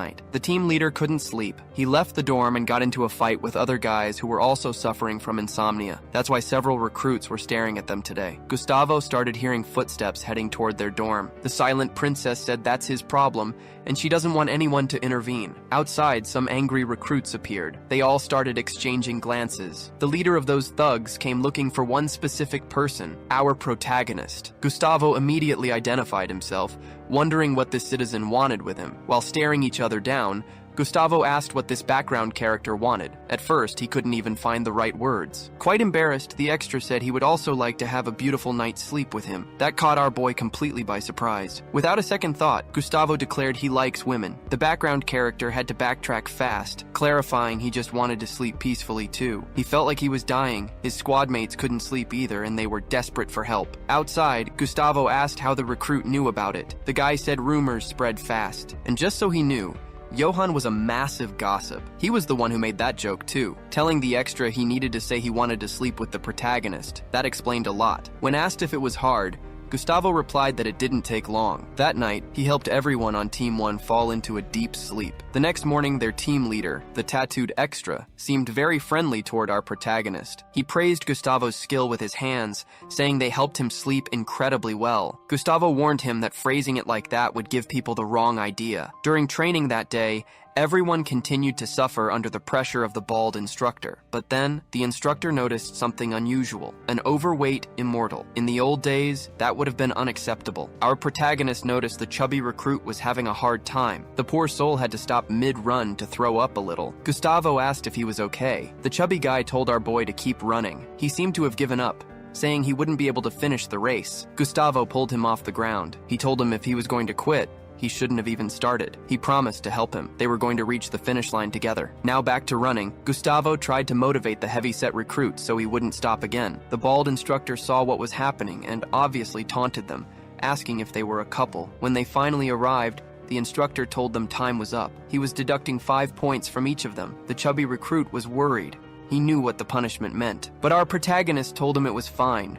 It wasn't important to him. Still, the other guy remained very anxious. He asked why the protagonist had done it. Gustavo considered it a stupid question. He didn't need a reason for what he did. Camaraderie was fundamental to him. Without it, he was just a moving body. Gustavo remembered being saved when he was little. That person hadn't needed a reason either. In the locker room, Johan asked if our boy was going to help the silent princess, since he was having trouble sleeping. Gustavo said that jerk always refused help. Johan remarked that the two of them were truly exceptional, but our protagonist noticed something about the redhead boy. Whispering to Johan, he asked what had happened. Apparently, it was something at the convenience store earlier that day. The blonde girl's wallet had fallen on the floor, and he discovered her name was Miho Wu. The redhead went to return it, noting how funny it was that he hadn't learned her name until now. But his politeness was brutally rejected. The blonde girl wasn't interested. That was why the redhead was acting so sad. Gustavo told him he didn't need to be like that, but the truth was, the poor guy was completely in love, which impressed our protagonist even more about the guy. Walking back to the dorms,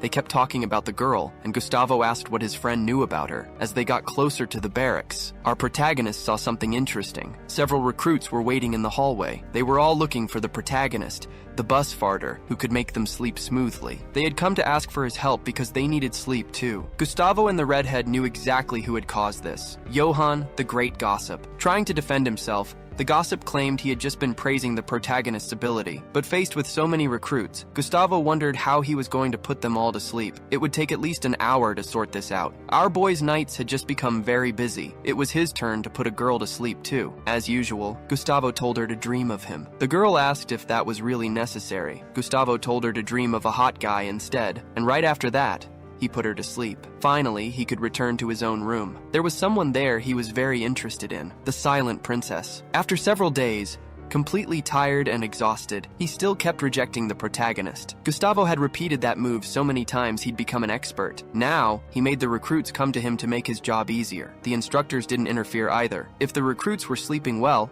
it was because the protagonist was helping. He had become a celebrity: the sleeping pill, the neck cutter, Sandman himself, until one nickname got back to him: Neck Boy. Our boy wasn't too happy about that one. However, he was treated with great politeness by all the other recruits. The delinquent redhead, the hairy guy who was the first to ask for help, frequently offered him candy. At least that phase of training was coming to an end. The monsters that appear on Earth are called invaders. It had been 20 years since their first appearance, and the bald instructor was teaching the recruits about it. They classified the monsters using numbers. Starting with number 1, the higher the number, the later the monster's first appearance was. Each student's tablet showed photos of these creatures, the most frequent ones. They could kill immortals. Some invaders had to be avoided at all costs, and those ones had names. He introduced the Blue Knight. When it first appeared, it defeated 500 armed people. As the class continued, our boy thought about what he had learned so far. That company existed to fight the invaders. The world might be safer now, but the fear of the portals was still real. A defense agency was necessary.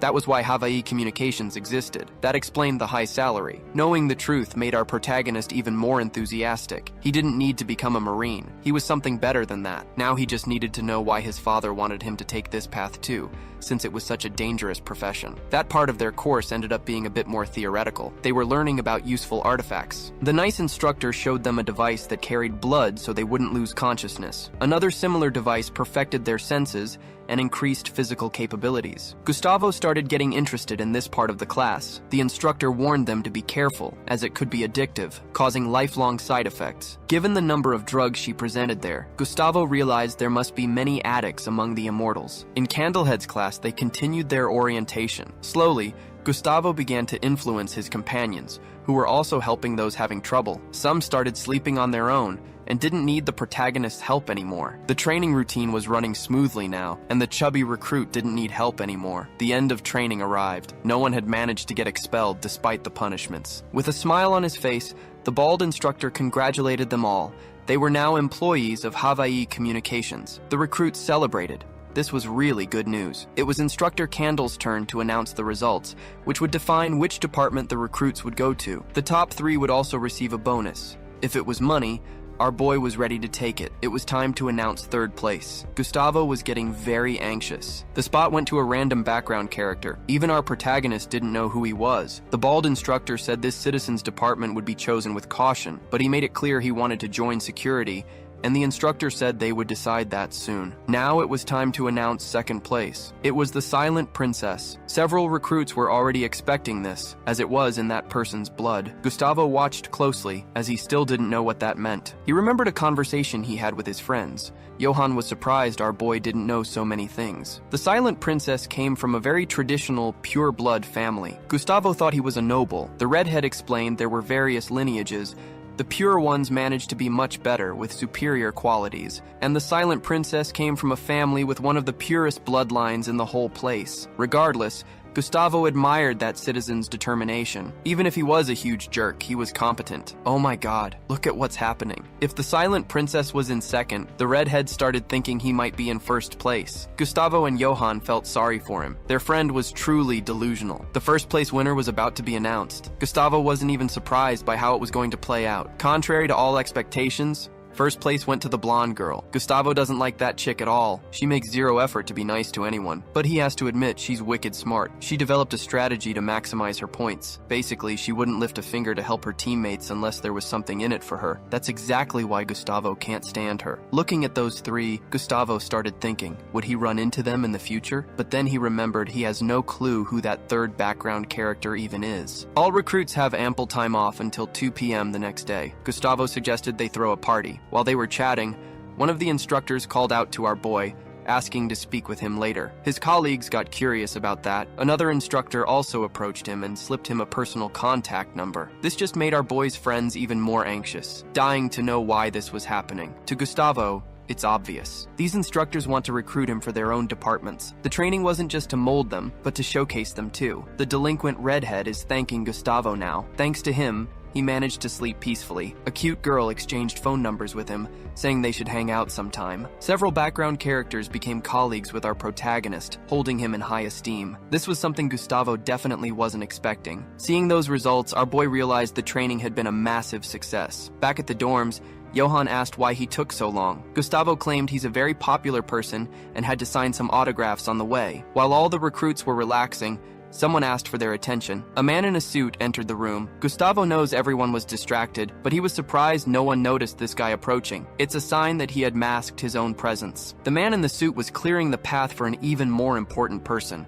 someone who heard this year's recruits were talented. That old man's name is, for the love of God, another crappy name. I'm calling him Mufasa. He is the CEO of this company. Knowing he's an important figure, the recruits salute him. Our protagonist read information about Mufasa. He's a veteran soldier, an immortal from the 1st generation, and one of the 10 most powerful. He asked if the recruits enjoyed the training. Hearing their positive response, he said they were lying. Nobody likes that stuff. Cutting your own body just to let it regenerate is crazy, but that training could save their lives one day. Mufasa states this from personal experience. He called for the Silent Princess, who stood up immediately. Mufasa praised the girl's work. He also called for the blonde girl, who had also stood up. He said he has high expectations for her, but our boy wants to know what he's doing in that dorm. Maybe a CEO isn't a very busy person? And then he ended up calling for our protagonist, who definitely wasn't expecting that. Mufasa knows he's a hybrid. Even knowing that, he said the boy didn't do bad at all. He asked the boy's age, and if he has a girlfriend, as if he were interested in our young man. He said he'd see him at work soon. As a farewell, he said he'd give gifts to all of them. Johan was surprised by the treatment Gustavo received. He asked if they were relatives, but our boy said it's the first time seeing that old man. They considered the possibility that Mufasa likes boys, but some know he has a daughter. After leaving the gift in the dorm, the instructor said they were lucky and should use it wisely. It looks like alcohol. The redhead went to try and approach the blonde girl, but ended up being immediately ignored. Gustavo and Johan admire that citizen's courage. He keeps getting brutally rejected. Wasting no time, the chubby kid went to see what it was, since his stomach was curious. He discovered it's not alcohol. It's a cocktail of substances that mortals love because it helps with sleep. That box holds 10 bottles, one for each of them. The individual value is 3 million Korean won. Someone seems to have thrown their can on the floor, catching everyone's attention. The can was already empty. The silent princess drank its entire contents. The first thing she did was look at our protagonist and curse at him. He ended up getting quite embarrassed by that. In no time, the silent princess was in the deepest sleep, a sign that little can is truly powerful. Our boy and his friends started chatting casually. Then the blonde girl ended up approaching him. She thanked him for everything he did during that period. Gustavo almost didn't react, but what was really impressive is that the girl slipped a note into his hand, making it clear it was just for him, which left the redhead full of envy. Feeling like a soap opera heartthrob, Gustavo enjoyed the moment, since he had said the redhead has zero chance. Apparently, the redhead doesn't own a mirror at home. Johan claimed both of their colleagues are horrendous. That note is a warning. The blonde girl heard the CEO usually recruits talent. This can accelerate success or turn his life into a living hell. So, she told the boy to be cautious. Gustavo got interested in that information. He'd like to know how the blonde girl got it. It seems she knows a lot more than she shares. Gustavo told his friend that the message was nothing special, but he couldn't show it to him. After drinking the potion, everyone was completely knocked out. Finally, their first day of work arrived. Gustavo went to external security team number 3. A man was already waiting for him. Our protagonist thought it might be the team chief, but as soon as another person saw him, he heard the citizen's disappointment, an extra with visibly tired eyes. Answering the phone, he asked if this was a joke because he received a rookie in his division. He had asked for someone with experience, someone with a few years in the profession. Another person who was there told our boy to sit down, a woman with red hair. Speaking with the team chief, she wants to know what they should do, but no one there has answers for her. Given that, she decided she's going to train Gustavo, who is also very uncomfortable with this situation. Calling for him, she said she's going to present the poor guy's duties. She handed him a list of every worker in that company. He must memorize all the names by the next day and burn the material afterward. She also showed him the desk where he should sit. One phone is for security calls, and the other for conventional calls. After giving a few more guidelines, Gustavo said he understood everything. Having been introduced to the office, the red-haired woman said she's going back to her investigation. Our boy started his corporate work, which seems pretty boring. At the end of that day, he had to down a few bottles of hard liquor. In the company of his friends, he said he has some questions to ask. He asked what their supervisors are like. To his surprise, he discovered they are cool. Since Johan is a huge gossiper, he's already full of information. Mufasa interfered directly in the protagonist's department, and external security team number 3 is very special, connected to headquarters, working with dispatches. It seems to be a very difficult job, and everyone there is highly capable. They also have a particular reputation, being a graveyard for employees in their first year. The team leader has the nickname the Blender, which is what he does to rookies. They are also highly coveted by other departments since they are so good. Now, about the red-haired woman, a superhuman made through drug experiments. In an attempt to understand more about those abilities, humans managed to create drugs capable of delivering powers. It's the result of long experiments produced by the government, but no one can say how it happens, or how many people were tested. She is known as the Knife, because she cuts rookies without any mercy. Incidentally, that mysterious woman is paying attention to the conversation. She's listening to the part where our protagonist said they seem like the Avengers because of the nicknames. That was when Gustavo's friends realized the great risk they were running. Only then did our boy feel chills, because the red-haired woman had asked him to memorize all those names, not learn everyone's personal history. After that reprimand, she simply walked away. The waiter felt so sorry for our protagonist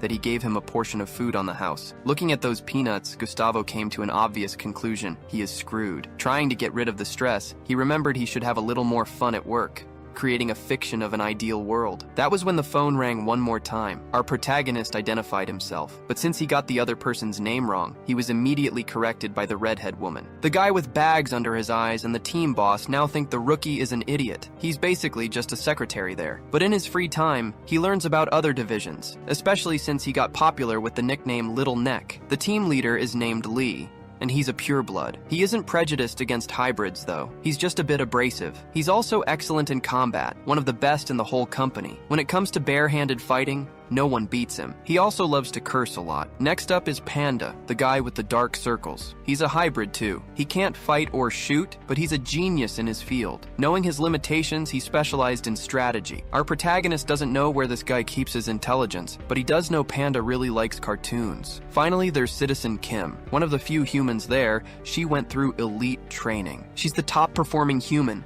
and one of the most notable people in the organization. She is cold as a block of ice, showing absolutely no emotion, only the best work in external security. Gustavo knows these people must be incredible, even if their personalities are total trash. It's been a week since he started working. Our protagonist's team headed to the camera room. It seems they have business to attend to. Our boy introduced himself to that other division. Bad guys noticed people were missing and discovered they were out in the field running a task. Looks like a test session is underway, and the guinea pig this time is the Silent Princess. That's a gravity machine made with portal technology. Bad Guy said he already knows that, but the extra is explaining it for our protagonist's sake. Inside there, they can simulate gravity 9 times stronger than Earth's. They ask rookies to do some exercises, run a bit, do push-ups. Everyone has to do it, but Bad Guys doesn't seem to need to. The guy with glasses said their rookie can handle 5 times gravity. As they increased the force, the poor thing started to suffer a bit. Gustavo had to hold back laughter. The redhead noticed immediately and asked if he found it funny. The gravity got so strong the poor guy passed out. Time to shut off the machine. Bad Guys recommended our protagonist keep that smile on his face, but the man in the suit in the room said our protagonist should have joined their team. It's finally time to test our little monster. Now that they're alone,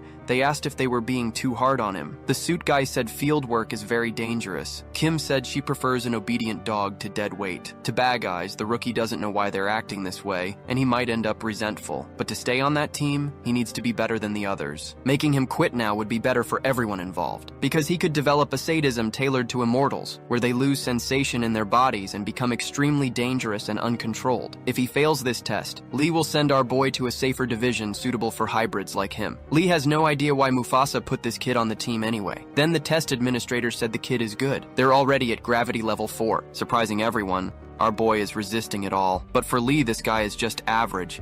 They need someone with real potential. That's when he noticed the protagonist hadn't slowed down yet. The machine operator confirmed it. Our boy is still moving normally. Gravity kept increasing up to an 8 times multiplier. That left the protagonist's entire team completely speechless. The operator asked if they should keep going, as gravity was already at 10 times. That made Lee swallow his words. He's facing something truly exceptional. Inside that device, Gustavo keeps moving. He remembers how they've been treating him until now, being completely looked down on, scolded for everything. It's time for him to show he's not just some average guy, even if he doesn't even know what this team does. Feeling the gravity get even more intense, Gustavo wonders what level it's at now. That should be crushing for any immortal. That's why the Silent Princess passed out. If it were the protagonist's friends, they would have blacked out in seconds. Now he doesn't know how long he needs to keep this up. He just wanted to be a little better than the other guy, but he gave up on that idea. He's going to show everything he's capable of. To see if he's paying attention, they asked him what 8 times 9 is. That didn't happen with the Silent Princess, and our boy answered correctly. Since the kid's file says he's smart,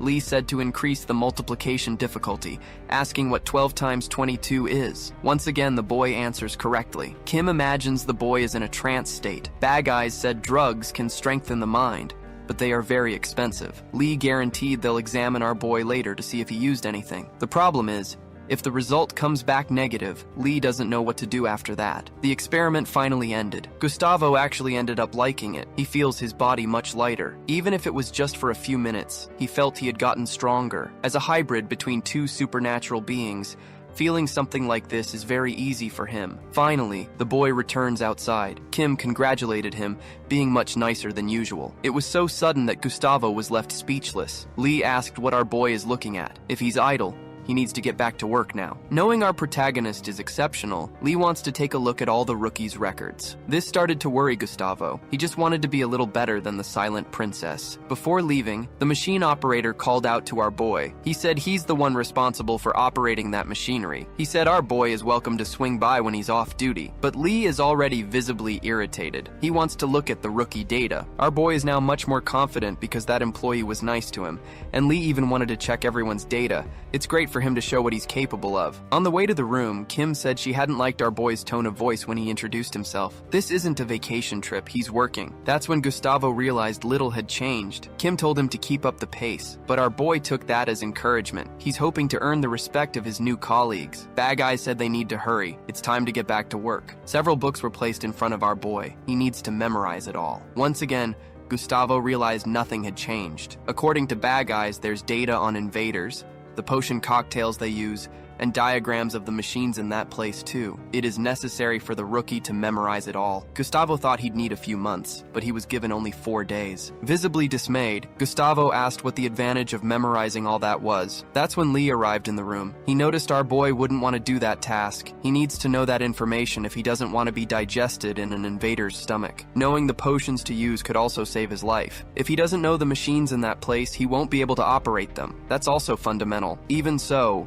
4 days isn't much, but the woman said she only needed 3. Panda needed just 1, and the boss took 2 days. After 4 days, they'll test our boy. For every problem he gets wrong, they'll send him to the training center for an hour. Lee asked if the boy wants to quit, but our protagonist said nothing. He just said he would do the task. Everyone is starting to build expectations about him. Meanwhile, the gravity machine operator continues working. It seems he found something very interesting. When he talked to Lee, he had to repeat 12 times that guy is number 1. Lee had to acknowledge that the rookie really does possess a powerful physique. Even the machine operator was intrigued. That hybrid might be a very special breed. Immortals don't usually have bodies that strong. If Lee wanted to toss the kid out, they'd take him, but the rude jerk turned down the offer. Now that operator is wondering if Lee will train our boy personally. It sounds like someone turned on a blender. The probationary period determines if new hires are fit for duty. It also familiarizes them with new responsibilities. Our boy still has a lot to learn. Kim asked about the material used for bullet and blade-proof gear. Gustavo said it's a special fiber made of leather and Kevlar. Lee said that answer was too short. Our boy added that the material is harder than diamond, absorbs impact, and protects against both extreme heat and cold. The team chief asked about number 64. That made our protagonist a little nervous. He didn't know what it was. After some thought,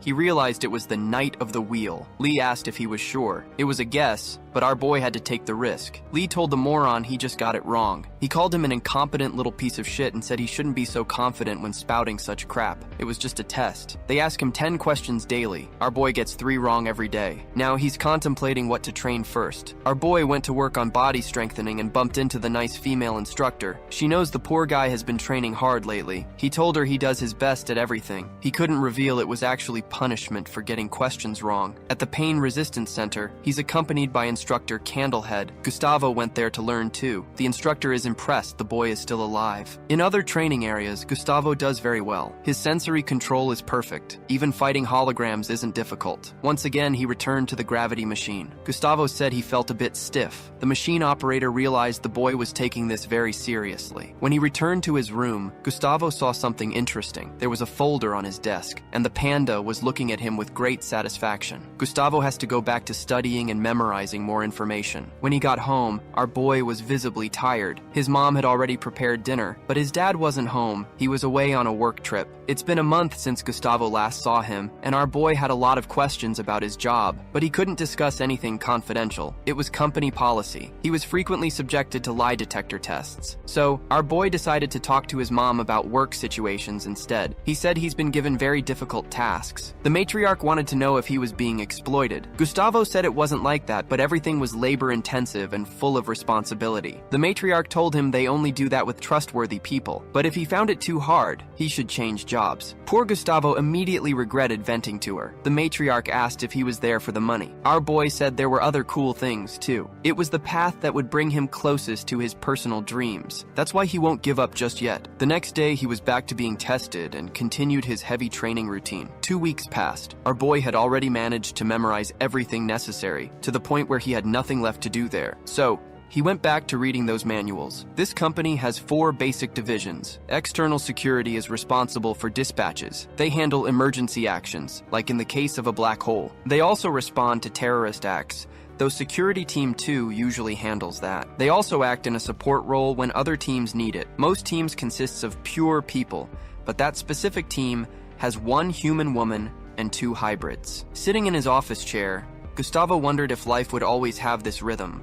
while deciding what was best to train next. Walking down the hallway, our boy heard a familiar voice. It was his boss and the blonde girl. Lee immediately recognized the intern. In fact, he affectionately refers to our protagonist as fucker. Asking several questions, he wanted to know if our protagonist was an asshole in school. After hearing what the other recruits had to say about him, Lee has some doubts, but Gustavo guaranteed he wasn't an asshole in school. Lee asked why not. Our boy said he did the opposite. He controlled the assholes so they wouldn't bother anyone else. As their conversation progressed, other extras on the floor began to pay attention. The two seemed to be looking deeply at each other. Lee realized the protagonist used to be the school boss, controlling everyone. He also wanted to know if he had ever been in a fight, because it was time for them to practice a little. Everyone in the area, without exception, was surprised by this invitation. Since our dear protagonist was already a bit stressed, he didn't think twice. He accepted that lovely invitation. Lee wanted to confirm if the protagonist had really agreed to it, flashing a very malicious smile. Looking at the workers on that floor, he said none of them were busy, and they were going to need an audience. The blonde girl thinks the protagonist is a huge fool. Lee said he'll meet our boy in the ring after lunch, and recommended the boy stop eating now. He also asked the blonde girl to help the protagonist. She said it was a waste of time, but he mentioned he's one of the people evaluating her after her probation period, so the blonde girl agreed to help. Our protagonist couldn't believe what was happening, getting help from this girl. Lee told him he couldn't back out now. Gustavo assured him that wasn't an option. It was 5 minutes to 3 in the afternoon. The blonde girl wanted to know why our protagonist agreed to this, and why he irritates that man. Gustavo said he's just doing his job. He does what he's told. The blonde girl asked if he really wanted to go through with the fight. Gustavo is certain his boss would love to give him a beating. To the blonde girl, our protagonist is just stressed out. The truth is, Gustavo wants to use this opportunity to test himself too. That man is known as the strongest in the company. Gathered in the ring, Lee asked if the boy wasn't going to warm up. Gustavo said he already had. Outside the ring, Kim asked the newbie try not to get killed, while the blonde girl told the protagonist to try hard to stay alive. Now that the match had started, Lee told the protagonist to attack first. So, our boy began to focus. Advancing rapidly toward his opponent, Gustavo decided he would take it easy at first. His first punches couldn't reach the man, who dodged with ease. Lee said that like that, he'd never be hit. This only made Gustavo more focused. He was sure he only needed to land one single shot. He decided to leave one side unprotected to lure in his victim. Lee started moving immediately. He fell for Gustavo's bait, who was already ready to counterattack. There was a massive impact, and bones were broken. Gustavo had just been hit, his arm completely twisted. He didn't understand how he got hit. His head was spinning. It had been a long time since he felt like this, with everything spinning, not knowing where the floor was. The first time this happened was when he trained with his mom. She has very heavy hands. She told the boy to pull himself together fast, because things were just getting started. Our poor guy was only 15 at the time, and he got beaten because he talked back to her. This is the first time he's receiving a beating from someone other than his mother. Lee asked if the newbie was behaving better now. The party was over. Gustavo didn't understand why he was the only one hurt. They had both exchanged blows. Except our fighter's arm had been grabbed and broken immediately after. That gave an opportunity for a brutal elbow strike to connect. It was a clean, extremely fast blow. Even if he regenerated his arm now, Gustavo didn't know if he could hit that guy. Lee asked if he had bruised the kid's ego. It seemed rookies were very proud these days. Gustavo sighed deeply. This was a fight between an immortal and a shifter. He thought victory would come easily, but he had been very arrogant to think so. Our boy readied himself for battle once more. His head was in the right place now, and he kept up the attack. Lee seemed enthusiastic about the kid's motivation. It was time to deliver a little violence. The audience watched with close attention. Our boy unleashed an unstoppable barrage of strikes. Some guys realized he was good, but Lee was going easy on the rookie. Dodging those blows required almost no effort from him. Gustavo realized this was a mental battle. He needed to stay calm and focused. Lee asked why the kid was even in this company. Was it for the money? Gustavo ignored the words. He had to maintain his focus. Lee said the boy was pitiful. Then, he mysteriously vanished right in front of him. Gustavo realized his opponent was masking his energy. He needed to sharpen his focus immediately,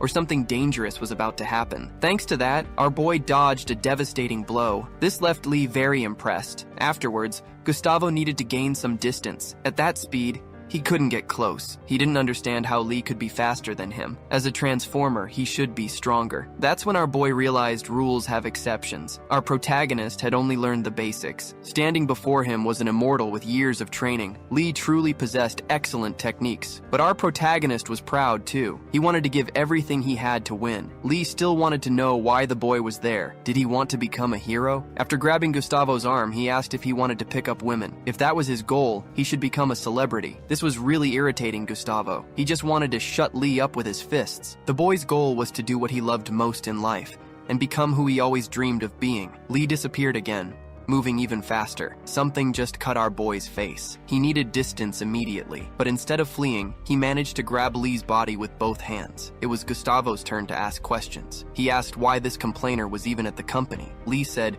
he was the one who asked questions here, but our boy hugged harder, breaking some of the poor guy's ribs. This only made Lee more irritated. That was Gustavo's advantage. He really was stronger. He decided he would crush this old man immediately. Before he could apply more pressure, something mysterious happened, drawing everyone's attention. Then, Gustavo fell to the ground, all while Lee watched intently. One extra was surprised Lee had to use that technique on a rookie. He said if it were him instead of the protagonist, he would have turned into ground meat. Another guy realized this year's rookies were full of potential. That fight is a Team 3 tradition. They always indoctrinate rookies to crush their egos. Lee ended up breaking one arm and some ribs. He said to take the protagonist to the infirmary, as he'd be out cold for a few more hours. The blonde girl said she'd do it, but she only volunteered because of the probationary evaluation. Kim, being very curious, wanted to know the team leader's verdict. Lee knew our boy had dodged the sneak attack when he hid his energy. He also showed he had a lot of willpower, more than anyone Lee had seen before. That was really very interesting. The ability Lee was going to use on him was sensory confusion. Lost in thought, Lee didn't hear Kim ask the question again. All the extras were also waiting for his words. Lee said the kid was a huge jerk. He had used the chance to try and hit a superior. It was time to take him to the infirmary,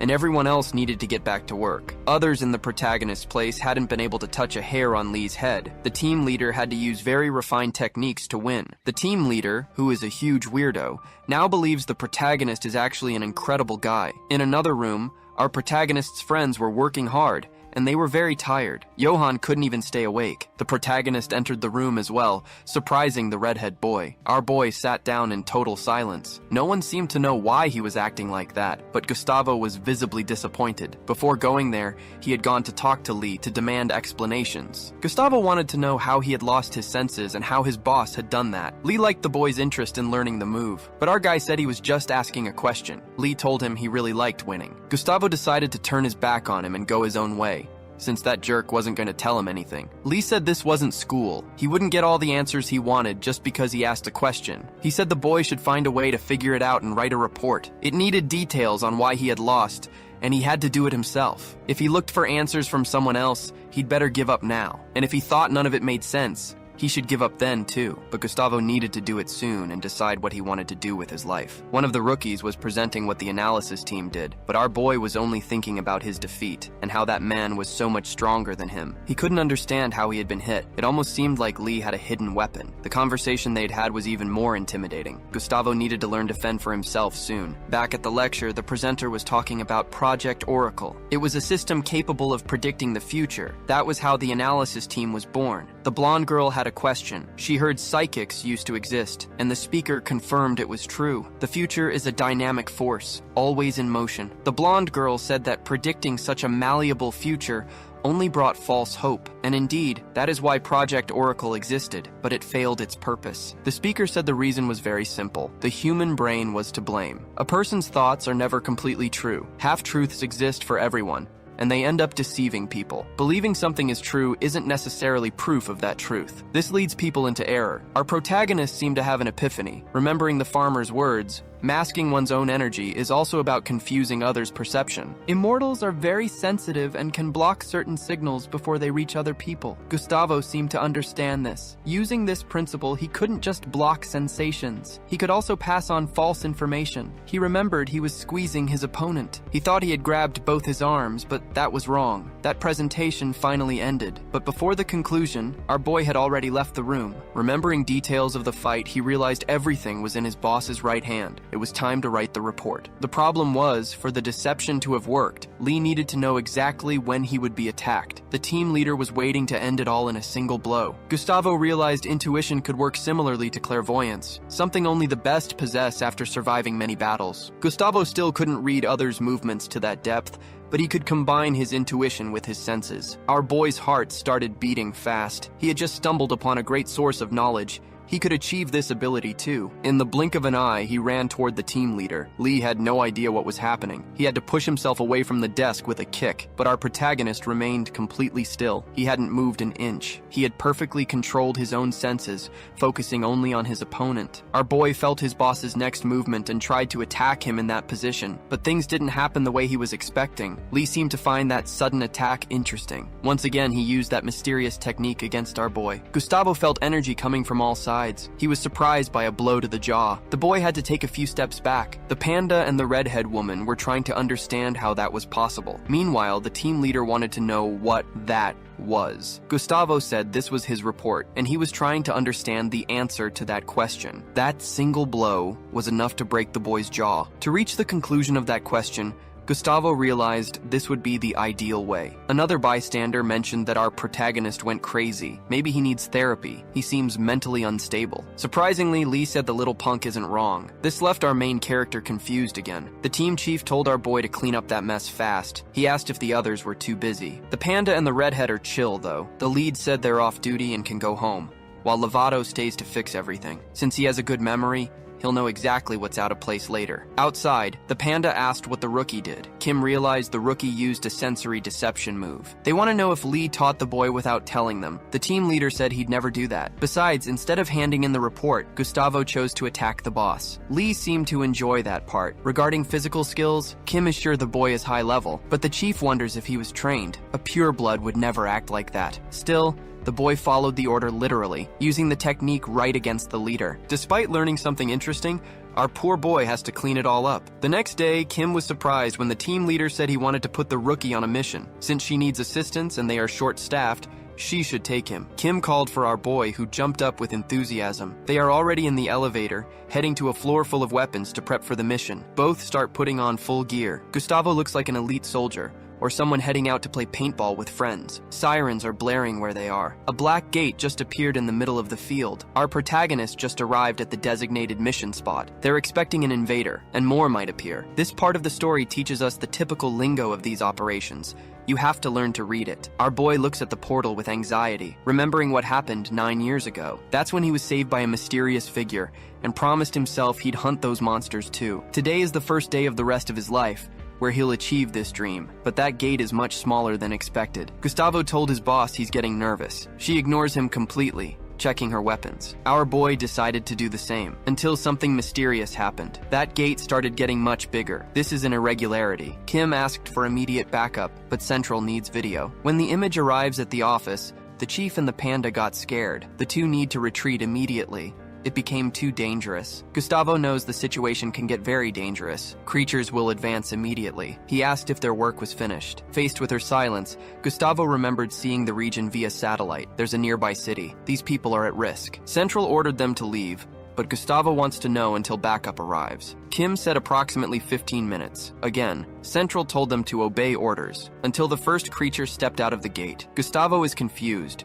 He doesn't want to flee now. If they stay too long, they'll become targets of these monsters. Last year, technology minimized traffic deaths, but invaders still kill almost 10,000 people annually. Immortals are valuable workers, so they must be cautious. But the protagonist realized his partner isn't interested in fleeing. Over comms, Lee asked what those fools are doing just standing there. Finally, the creature broke free from the portal, completely furious, but it got hit by something. Kim fired her weapon at the monster. Gustavo knows normal people are in danger and he wants to change that. Ready to fight, Gustavo told his partner he might be in love with her. More shots are fired. Lee started getting very worried. To disguise the disobedience, they claimed communication is terrible. Gustavo is still shooting, and his partner needed to reload. Other monsters are appearing from the portal. So far, the two are managing containment masterfully. They only expected 10 creatures that day. They brought few weapons, but since the gate's pattern changed, the number could reach the hundreds. Gustavo needs to figure out what to do now, because it will get dangerous soon. Shots keep being fired at the creatures. creatures. Kim is also focused on the task. They are the only ones who can stop something worse from happening. The ammo is running low,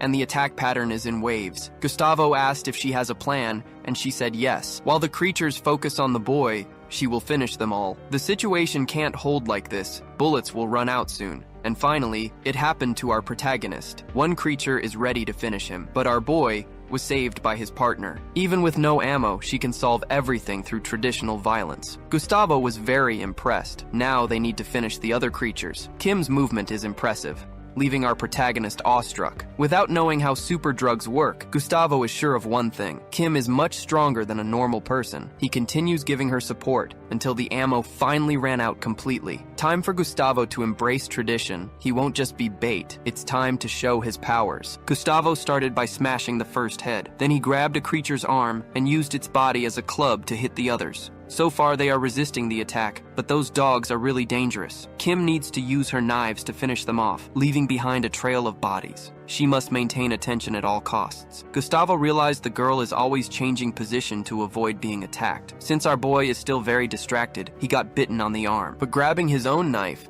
Gustavo solved that problem quickly, ending the life of the creature that tried to devour him. Our boy realized he can't lose focus. He needs to stay very concentrated. Remembering his partner's plan, he can attract the creatures while she finishes them. There aren't many options. Gustavo is trying to perfect his senses, using all the techniques he learned. He gained good perception of what is happening. Kim realized something different happened. Our protagonist managed to attract all the monsters, which is positive. Our boy started being bitten by the creatures, who now only see him. Gustavo is going through serious problems. Kim realized she might not be capable of finishing everything alone, but the protagonist won't end the story now. He's capable of surviving. He needs to ignore pain and keep a clear mind. Gustavo defended only against lethal attacks to strike back. As taught by the farmer, he uses his whole body to defend and attack. A single invader can cause countless deaths. That's why our boy is so determined. A much larger firearm started singing in that place, wiping out several monsters immediately. Backup finally arrived, saying those two are completely crazy. Kim is very out of breath and worried about our protagonist. He just asked if he let any invader escape.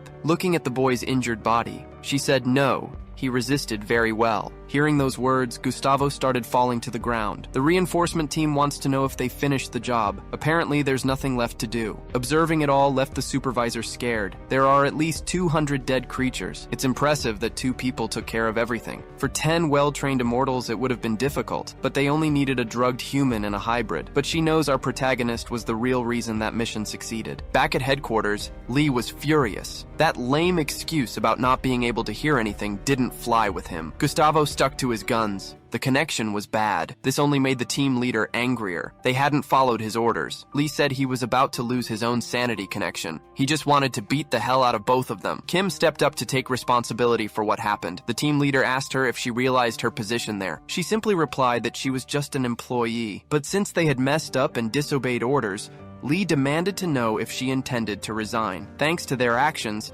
there would be a disciplinary hearing. For now, they were dismissed. Before he left, Lee called out to the protagonist. He asked him if he was proud of what he'd done. Gustavo said no. The team leader told him not to lie to him right now. From that day on, Gustavo had to write a daily letter of apology. Our boy asked if he wouldn't have to face the disciplinary hearing as well. The team boss asked if he actually wanted that, because eventually it was going to happen anyway. For now, just the apology letters would suffice. Nothing more. Rumors spread quickly about what had happened, how they had taken down multiple invaders all by themselves. Johan explained that new hires on probation don't usually face standard disciplinary consequences. They just get fired. So the consequences of their actions fell entirely on Kim. It was truly unfortunate. Facing these kinds of consequences for disobeying orders is incredibly messy. Gustavo knew there was a village nearby. They had to make tough calls to save lives. When the team leader asked if he was proud, our boy had to lie, because deep down, he was certain he had made the right choice. The problem was, he was getting tired of this crap. Leaving the building that day, his teammate caught up to him. She told him he had done really good work back there. Kim said it with complete sincerity. That boosted Gustavo's confidence significantly. He knew he had done the right thing. When he got home, his mom asked if he had a picture. He asked, of who? She wanted to see these coworkers he talked so much about. Gustavo told her the woman didn't have a profile picture on anything. Only then did the matriarch reveal her true intent. She was interested in a potential daughter-in-law. Gustavo insisted they were just co-workers. His mother assured him that's exactly how these things start and evolve later. Even so, he was worried about the disciplinary hearing. Several people were already gathered in a specific hall for the event. They were there to evaluate the red-haired woman's conduct. The hearing began. They all knew she had disobeyed direct orders to abandon that location. Kim confirmed that was exactly what happened. Trying to defend her, Lee argued that things get complicated in the heat of battle. The old man with glasses told him to be quiet, but the team leader wouldn't retract his statement. The meeting ended up being interrupted. Our protagonist had gone there as well. One of the officials conducting the meeting asked if our boy had been forced to proceed. He said no. Then they asked if he knew what happened to rookies who caused trouble. Gustavo stated it was the best choice to make at the time. The old man with glasses demanded to know what made this young man think that way. Lee, contradicting the elder, said the rookie just had good common sense. That's all. Thanks to their actions, they managed to save the lives of innocent people. The others fell into complete silence. Lee said that's what it's all about. Saving lives is the most important part of their job. Since he was interrupting so much, they asked him to leave. But the team leader wasn't about to abandon his teammates. Someone told him to shut up. The team leader retorted, asking if that person had the ability to make him. Our protagonist realized this company was an absolute zoo. Anyway, Lee argued that these things happen. It wasn't even that serious. The situation was getting increasingly tense. The protagonist realized it would be best to leave that room. Lee told them they needed to be flexible. This whole thing was scaring the rookies. After leaving the room, the extra accompanying the protagonist couldn't tell if that went well or poorly. It was good to see the team leader looking out for his members, but he shouldn't push his luck. He could ruin his own evaluation if he kept this up. Gustavo hadn't realized Lee was compromising himself by doing that, especially Lee of all people, who was usually such a jerk. After walking for a bit, the two said their goodbyes. But before the elevator closed, the extra held the door. It was the panda who had just arrived. Bursting with curiosity, he asked the rookie how the hearing went. Gustavo said the team leader was trying really hard. He was doing it again. The panda wanted to know if anything else had happened, but that just made the protagonist thoughtful. He remembered the conversation he'd had with the other extra, the one who invited him to join the audit team. Now our protagonist had many choices to make. He told the panda that nothing else had happened. Shortly after, the rest of the team returned to the office. Lee was furious. Panda asked what happened. Kim said she was suspended from missions for the next 30 days. That was a very severe punishment for them. Lee didn't like the decision at all. It made absolutely no sense. It didn't seem that severe to Gustavo, but given everyone else's reaction, it must have been terrible. He didn't know how to gather information, since everyone was staying silent. Now they all went back to office work. Our boy wrote his apology letter and handed it to the team leader. After reading it, Lee asked if the kid was crazy. Gustavo said he had never done anything like this before. At least Gustavo was being accepted more. Kim was training the boy to fight even better. They told him to use his immortal senses more. He even got tips on how to fight the team leader. Another apology letter was written, but the content was getting bolder every time. Gustavo still tried to surprise the team leader. He used the opportunity to learn a little more. He used his intuition to predict movements. He already knew his boss didn't have habits when fighting, making him difficult to read. Gustavo had to rely solely on his instincts, but he ended up being fooled once again. Lee managed to strike our boy with ease. Panda was timing the battle. It reached 6 minutes, a new record. Feeling his sore back, Gustavo concluded that the team leader was very good. One day, their routine changed completely. Our boy was still writing his apologies. The team leader called for him. He wanted to know what that blonde asshole had said to our boy in the elevator. A few days prior, that extra had invited our boy to join his team instead. He had pretended it was just a joke as he said goodbye to Gustavo. Very surprised, Gustavo asked how the team leader found out. He told him the truth. Lee realized someone was trying to poach his rookie. Gustavo was scared by his boss's attitude and started getting very worried. Speaking of the blonde extra, he just arrived at the office. Lee moved like lightning toward him, violently kicking the poor guy. The senior employees expected something like this to happen, but our protagonist remained incredulous. Lying on the floor, the extra asked why that happened. Lee said it was because he tried to recruit his rookie. Trying to defend himself, the extra said it was just a joke. Before the situation got even worse, the man with glasses entered the office. Our protagonist seemed to know this citizen. He was the leader of the external audit team. He asked Lee what he thought he was doing. The crazy boss said he was just having a little fun. He only broke one of the poor guy's arms, no big deal. But the guy with glasses didn't like that at all. He stated that Lee was the one overreacting to a simple joke. That's when the crazy boss realized everyone knew about the proposal. He didn't like knowing his rookie was being recruited for another division. But the man with glasses said the leader was a crazy man. Now that he was in the office, the man with glasses wanted the protagonist's opinion, seeing as that team was a living hell. Lee said the man with glasses didn't have the authority for that, because that rookie belonged to him. Shouting across the whole floor, he made sure the other teams heard him. He warned them that if anyone tried to poach the kid, they'd find out why he's called the Blender. Gustavo realized right then, his boss is genuinely nuts. The man with glasses claimed they value freedom in that place. So, he asked for our protagonist's opinion, seeing as he'd be validated either way. Now, everyone was staring at the kid with intense interest. Gustavo wasn't ready for a moment like this, even if his answer was. His leader is insane, Panda is a total weirdo, and the only woman on the team is ice cold. Yet somehow, he still chose to stay right there. That left the guy with glasses speechless. According to Johan, that guy had always been a phenomenon. He pushed a little harder, offering to help our protagonist if the out-of-control leader was the issue. But our boy knows what he's doing. He'd rather learn from that lunatic. Hearing that, Lee seized the moment to be even more annoying, sticking his tongue out at the glasses guy. The audit leader asked if the protagonist truly believed he could learn more from that jackass. Our boy said yes. Apparently he's dead set on staying. Since they'd been rejected, they cleared out of the office. Now alone,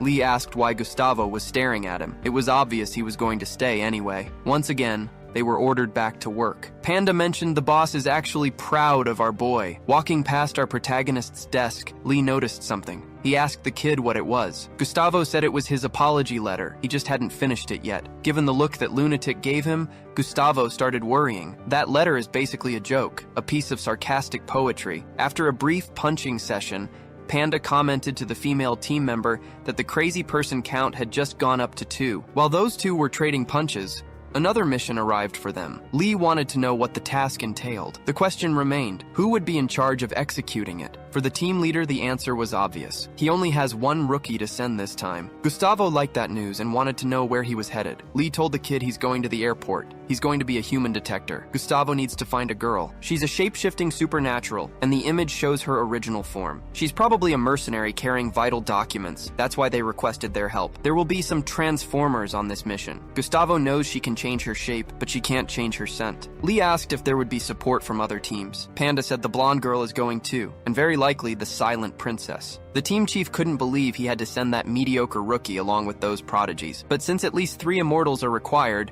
the boy has to go. Due to staffing shortages, it'll be 3 first years. Our boy is going as security for the other 2, just to keep himself out of too much trouble. Lee told Gustavo to do his job right and make sure nothing happens to the silent princess. Kang, from the analysis team, came over to brief them on the mission. He was going to explain all the mission details to the rookies, but the speaker got distracted by something. A bruise on the protagonist's face. Gustavo just said he'd had a little chat with his leader. Then Kang remembered the poor guy is on Team 3. That explained a lot. Their mission would take place at the airport. They'd all be disguised as regular people, and the operation would start in the morning. They will meet another team there, the ones actually in charge of the mission. The leader of that other team assumes everyone is already up to speed on what's happening. Gustavo and the blonde girl will stay inside the airport, monitoring absolutely everything. Meanwhile, the silent princess will search elsewhere, near where tickets are purchased. Everyone's communication was running smoothly, until 2 people started approaching the protagonist. They were there to provide security for them. Gustavo recognized this sensation. He could feel that those were transformers. Apologizing for the delay,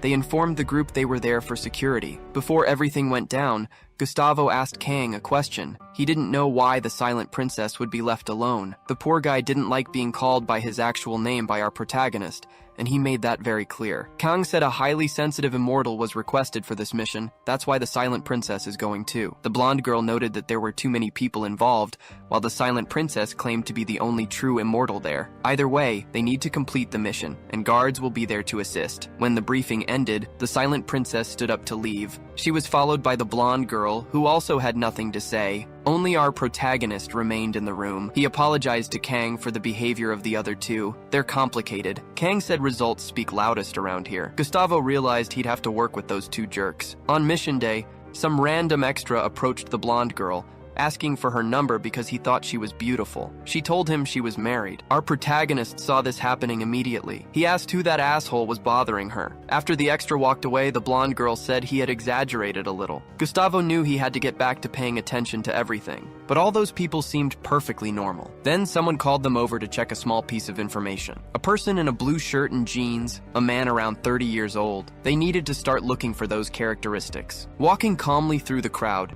the target tried to remain disguised. He was carrying a large backpack. Gustavo couldn't detect anything suspicious about the man. The blonde girl realized our protagonist didn't understand why the silent princess received privileged treatment. She is different from everyone else, a real, pure blood. Being extremely sensitive, she can perceive differences in any signal. Now, the team is moving into position to approach the target. Gustavo began recalling some of his father's teachings. To be a strong immortal, you need sharp senses, and people like that usually have awful personalities. The old man was relieved to know his son wasn't a jerk, but also a bit disappointed to learn he wasn't that sensitive. But our boy is special too, and he learns easily. He proved that while learning from the team leader. So he decided to take the lead in the action, speaking directly to the target. All this happened while police started securing the perimeter, keeping people away. Nobody knew what was going on. Maybe it was a movie shoot. Gustavo started using all his perception to understand the environment. Someone asked if there was really only a single target, putting everyone on high alert. A weird commotion started. One of the police officers already had his weapon drawn. While the officer was ready to fire,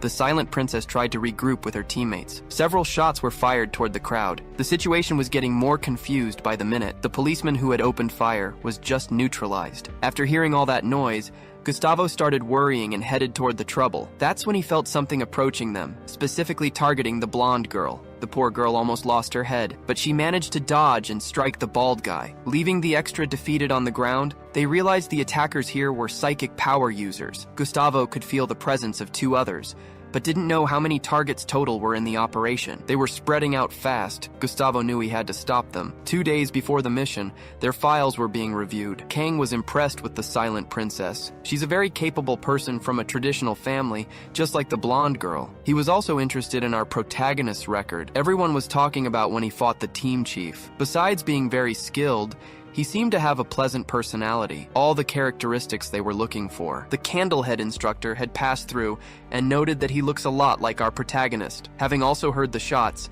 Kang got very worried about the rookies. Since he didn't know what was happening, he had to abandon his position to assist the team. He needed to know what was going on. As soon as he entered the airport, one of the police officers caught Kang's attention. That man's presence triggered all his senses, and he wondered if he should follow him. Kang remembered our protagonist is pretty good at solving problems with his fists, so he issued an order. Our boy needs to chase down that target, and he's cleared to use violence. Kang also tried reaching the other two, but the silent princess ended up taking a bullet. The protagonist, however, is ready to push on with his mission. An all-out brawl is raging non-stop at the airport. Psychic powers are flying around everywhere. Having recovered a bit, the silent princess is able to act. One of the officers had already been taken down. The blonde girl reported multiple hostiles in the area. She identified 7 targets total, but the primary one remains the shape-shifting woman. The silent princess said she can still fight. That hole in her chest was nothing. Kang told that poor soul not to try anything cute. They were too valuable to lose like that. He had to be very firm with those rookies. One of the thugs was ready to shoot them all, but he got absolutely destroyed by Kang, who fought like an animal. Acting fast,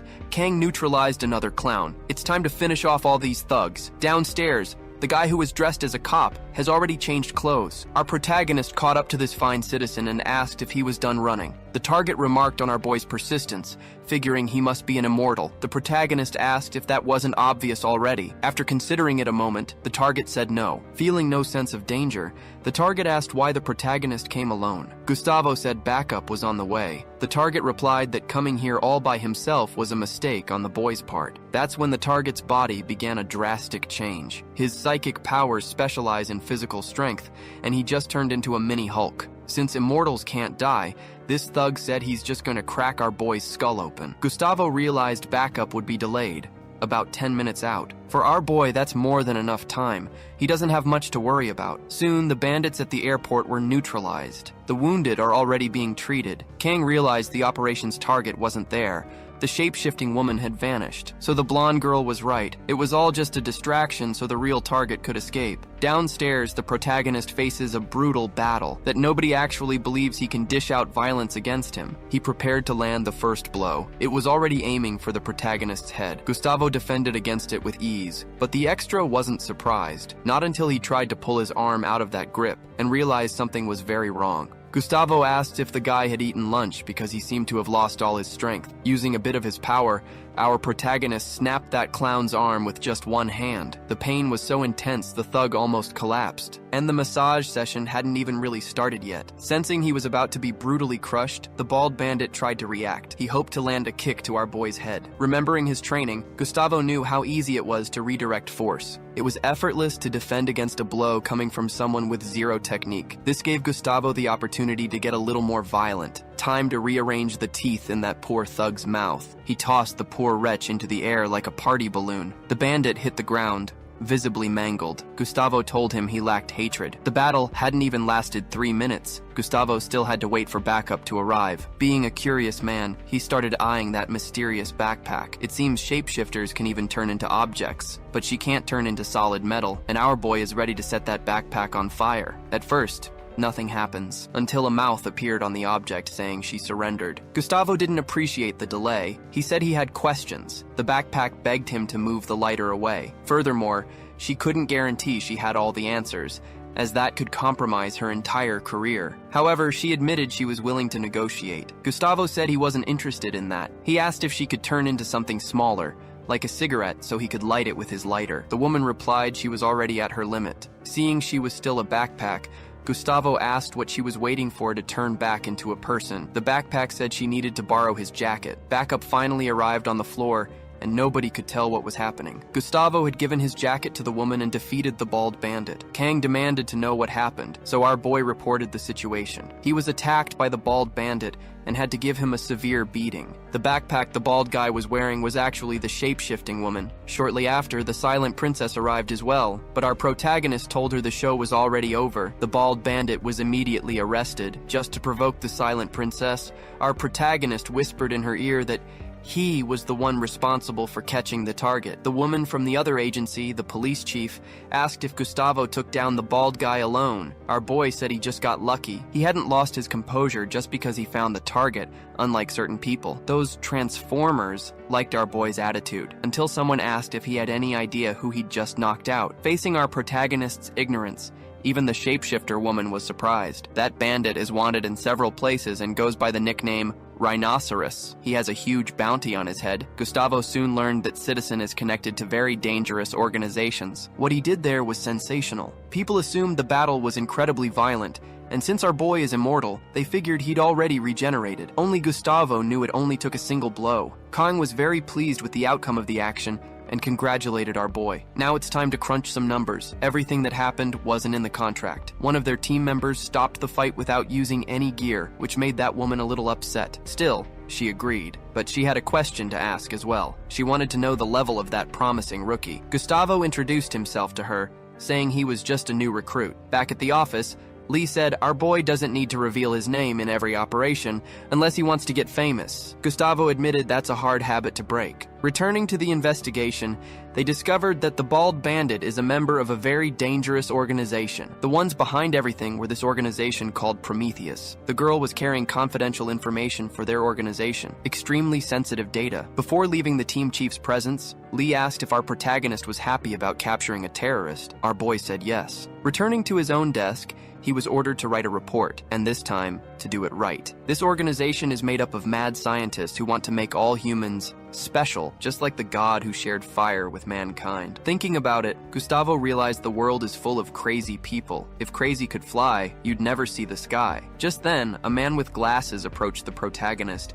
and asked him to come along. Gustavo was taken to another room where a man was already waiting for him. It was Mufasa who wanted to see him, and he asked our boy to sit down. Since he introduced himself very formally, Mufasa asked if the boy did that for the police and the Transformers. The boy said he had made a mistake. It was all right with Mufasa Mufasa. People make mistakes every now and then. But he knew what happened with the terrorist and asked if our boy desired anything. Gustavo said he'd like a promotion, and Mufasa admired the ambition. However, what he had done wasn't big enough to secure something like that. It was only impressive because a rookie had done it. Knowing this, Gustavo asked why he was called into the room. Mufasa said he wanted to praise him personally, and again asked if the boy wanted anything. Our protagonist fell silent for a moment, then said money is always welcome. He gave part of the reward to his mother, who was quite happy about it. After that airport operation, Gustavo was sent on several field missions. Now he understands why the team chief is crazy. In just 3 months, Gustavo captured 5 supernatural bandits. Besides helping close 10 portals that appeared in the city,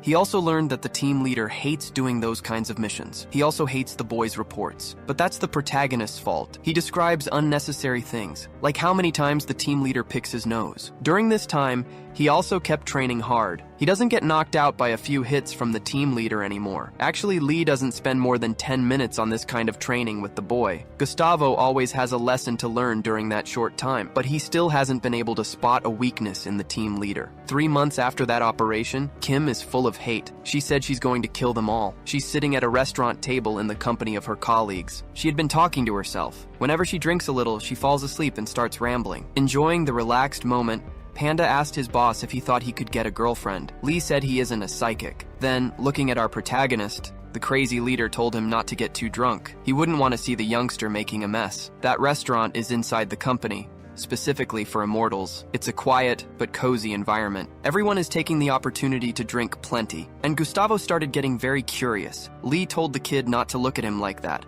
But what our protagonist wanted to know was how much he had changed in the last few months. So, he asked the leader if they could fight for real. It was a proposal that left his other colleagues quite impressed. Lee assumed our boy was completely drunk, but Gustavo said he was fine. The truth is, the team leader loved that proposal. He's already heading to the training room. Our boy followed him there too. Lee asked if Gustavo wanted to be violently knocked out. Our boy said that wasn't necessary. Their training had been getting increasingly boring. It was time to bring real violence. Panda went to see what was happening and heard the blows through the door. Those two are unleashing all the cruelty they'd learned in life. Gustavo keeps getting pressured, but he managed to break his boss's arm. Even so, that's not enough. Lee was already ready to crush the poor guy's skull, but our protagonist managed to defend against that blow. He realized he would be surprised right after. The arm he had broken just seconds ago hit him. The impact on the protagonist's head was truly impressive. That combat seems to have ended. Panda asked if the rookie can also use that thing, since he noticed he had broken the chief's arm. Lee said they are different cases. Looking at the protagonist, who is unconscious on the floor,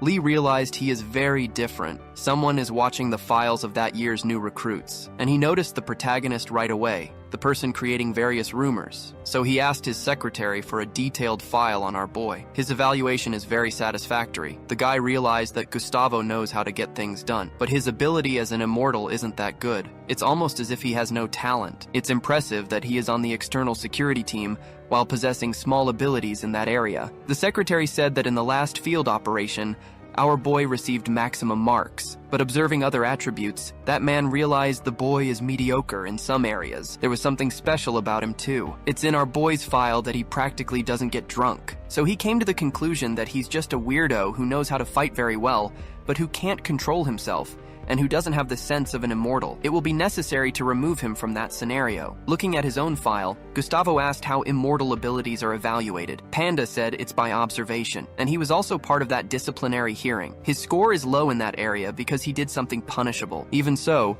Gustavo disagrees with that. He should receive a better grade. His attitude at work was also poorly evaluated, perhaps because he fights too much against the team leader. For 2 months he has been yelling in that place, and it disturbs the other workers at the company. Gustavo also doesn't understand why it says there that he's capable of drinking a lot. The one responsible for that evaluation, the crazy chief, praised our boy because of that power. Regarding the red mark next to his name, it's because someone is watching the boy. Gustavo was relieved. He thought it might be a risk of being fired. Panda confirmed that it is exactly that. If the boy doesn't show good results in the next evaluation, he will be the first to be fired. That ended up leaving our protagonist very scared. A loudspeaker made an announcement for the new recruits to gather at the training field. That is part of their evaluation. Our protagonist's friends are there too, and they already know that our boy was the first to draw negative attention. Gustavo didn't know the file could be seen by everyone, and he was disappointed about that. His friends told him not to lose hope. If he opened a popcorn stand in front of that building, they would be loyal customers. The time has come to begin the exam, so the new recruits must position themselves now. While our boy walks away, he asked if his friends had ever watched the movie The Sixth Sense, because there is a big plot twist that leaves everyone surprised. In a room full of cameras, everything in this building is being watched. Mufasa went there too. He said he is very curious about what is happening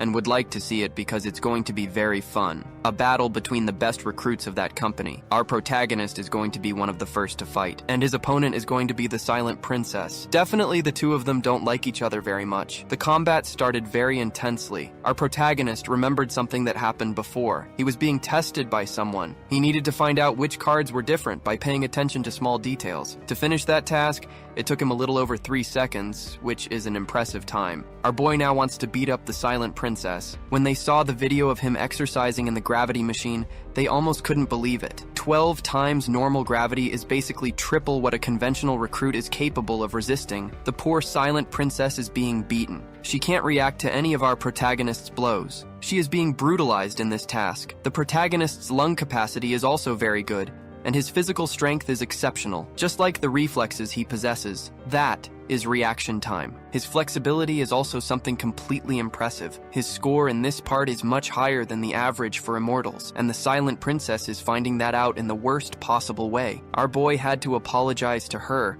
since he had been hiding his true power until now. After meeting that crazy leader, Gustavo realized that isn't necessary, so he won't hide his true potential anymore. He decided he's going to do the best in all areas of that place, completely smashing the Silent Princess's face. Only one evaluation remained for our protagonist. He is non-standard, an NS. After that, Lee had to scold the protagonist. He broke the Silent Princess's teeth, and the blonde girl's too. Gustavo remembered he also did that to his friends, knocking out the red-haired boy. Lee asked if the boy happened to be a dentist. Gustavo said he's just a level 3 employee at that place. But since the answer was petulant, Lee almost tore out the boy's teeth. Heading home that day, a car approached our protagonist. It's that weird guy who was looking at his file. For God's sake, another Korean name, I can't take it anymore. Let's call this guy Top Knot Face. He offered him a ride. Now, the issue inside the car. Top Knot Face said he has a project underway and has a position available. That's why he'd like the protagonist to accept that proposal. Gustavo doesn't even know what to say to him now. Top Knot Face told the boy to keep working. He only needs to start when the project starts too. Showing interest in the boy,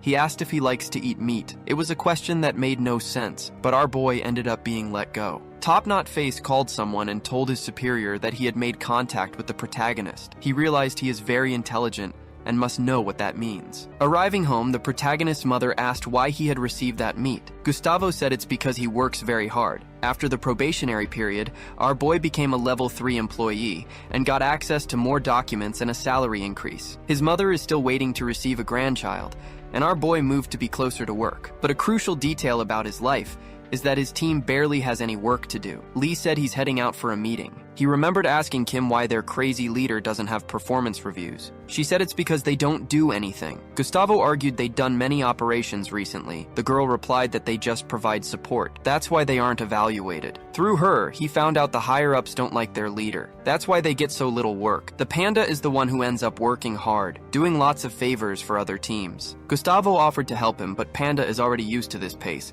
Our boy doesn't like sitting around doing nothing. Panda said they do work hard, sometimes. The team leader always brings in something big every now and then. In their group chat, they decided they'd all share a meal together. Panda led the way. They asked if it was his house. Panda said no, it's the external conference room. Its code name is Panda's house. The projector was turned on to show the briefing material. Lee asked for everyone's attention. They just discovered a new material in the white portal.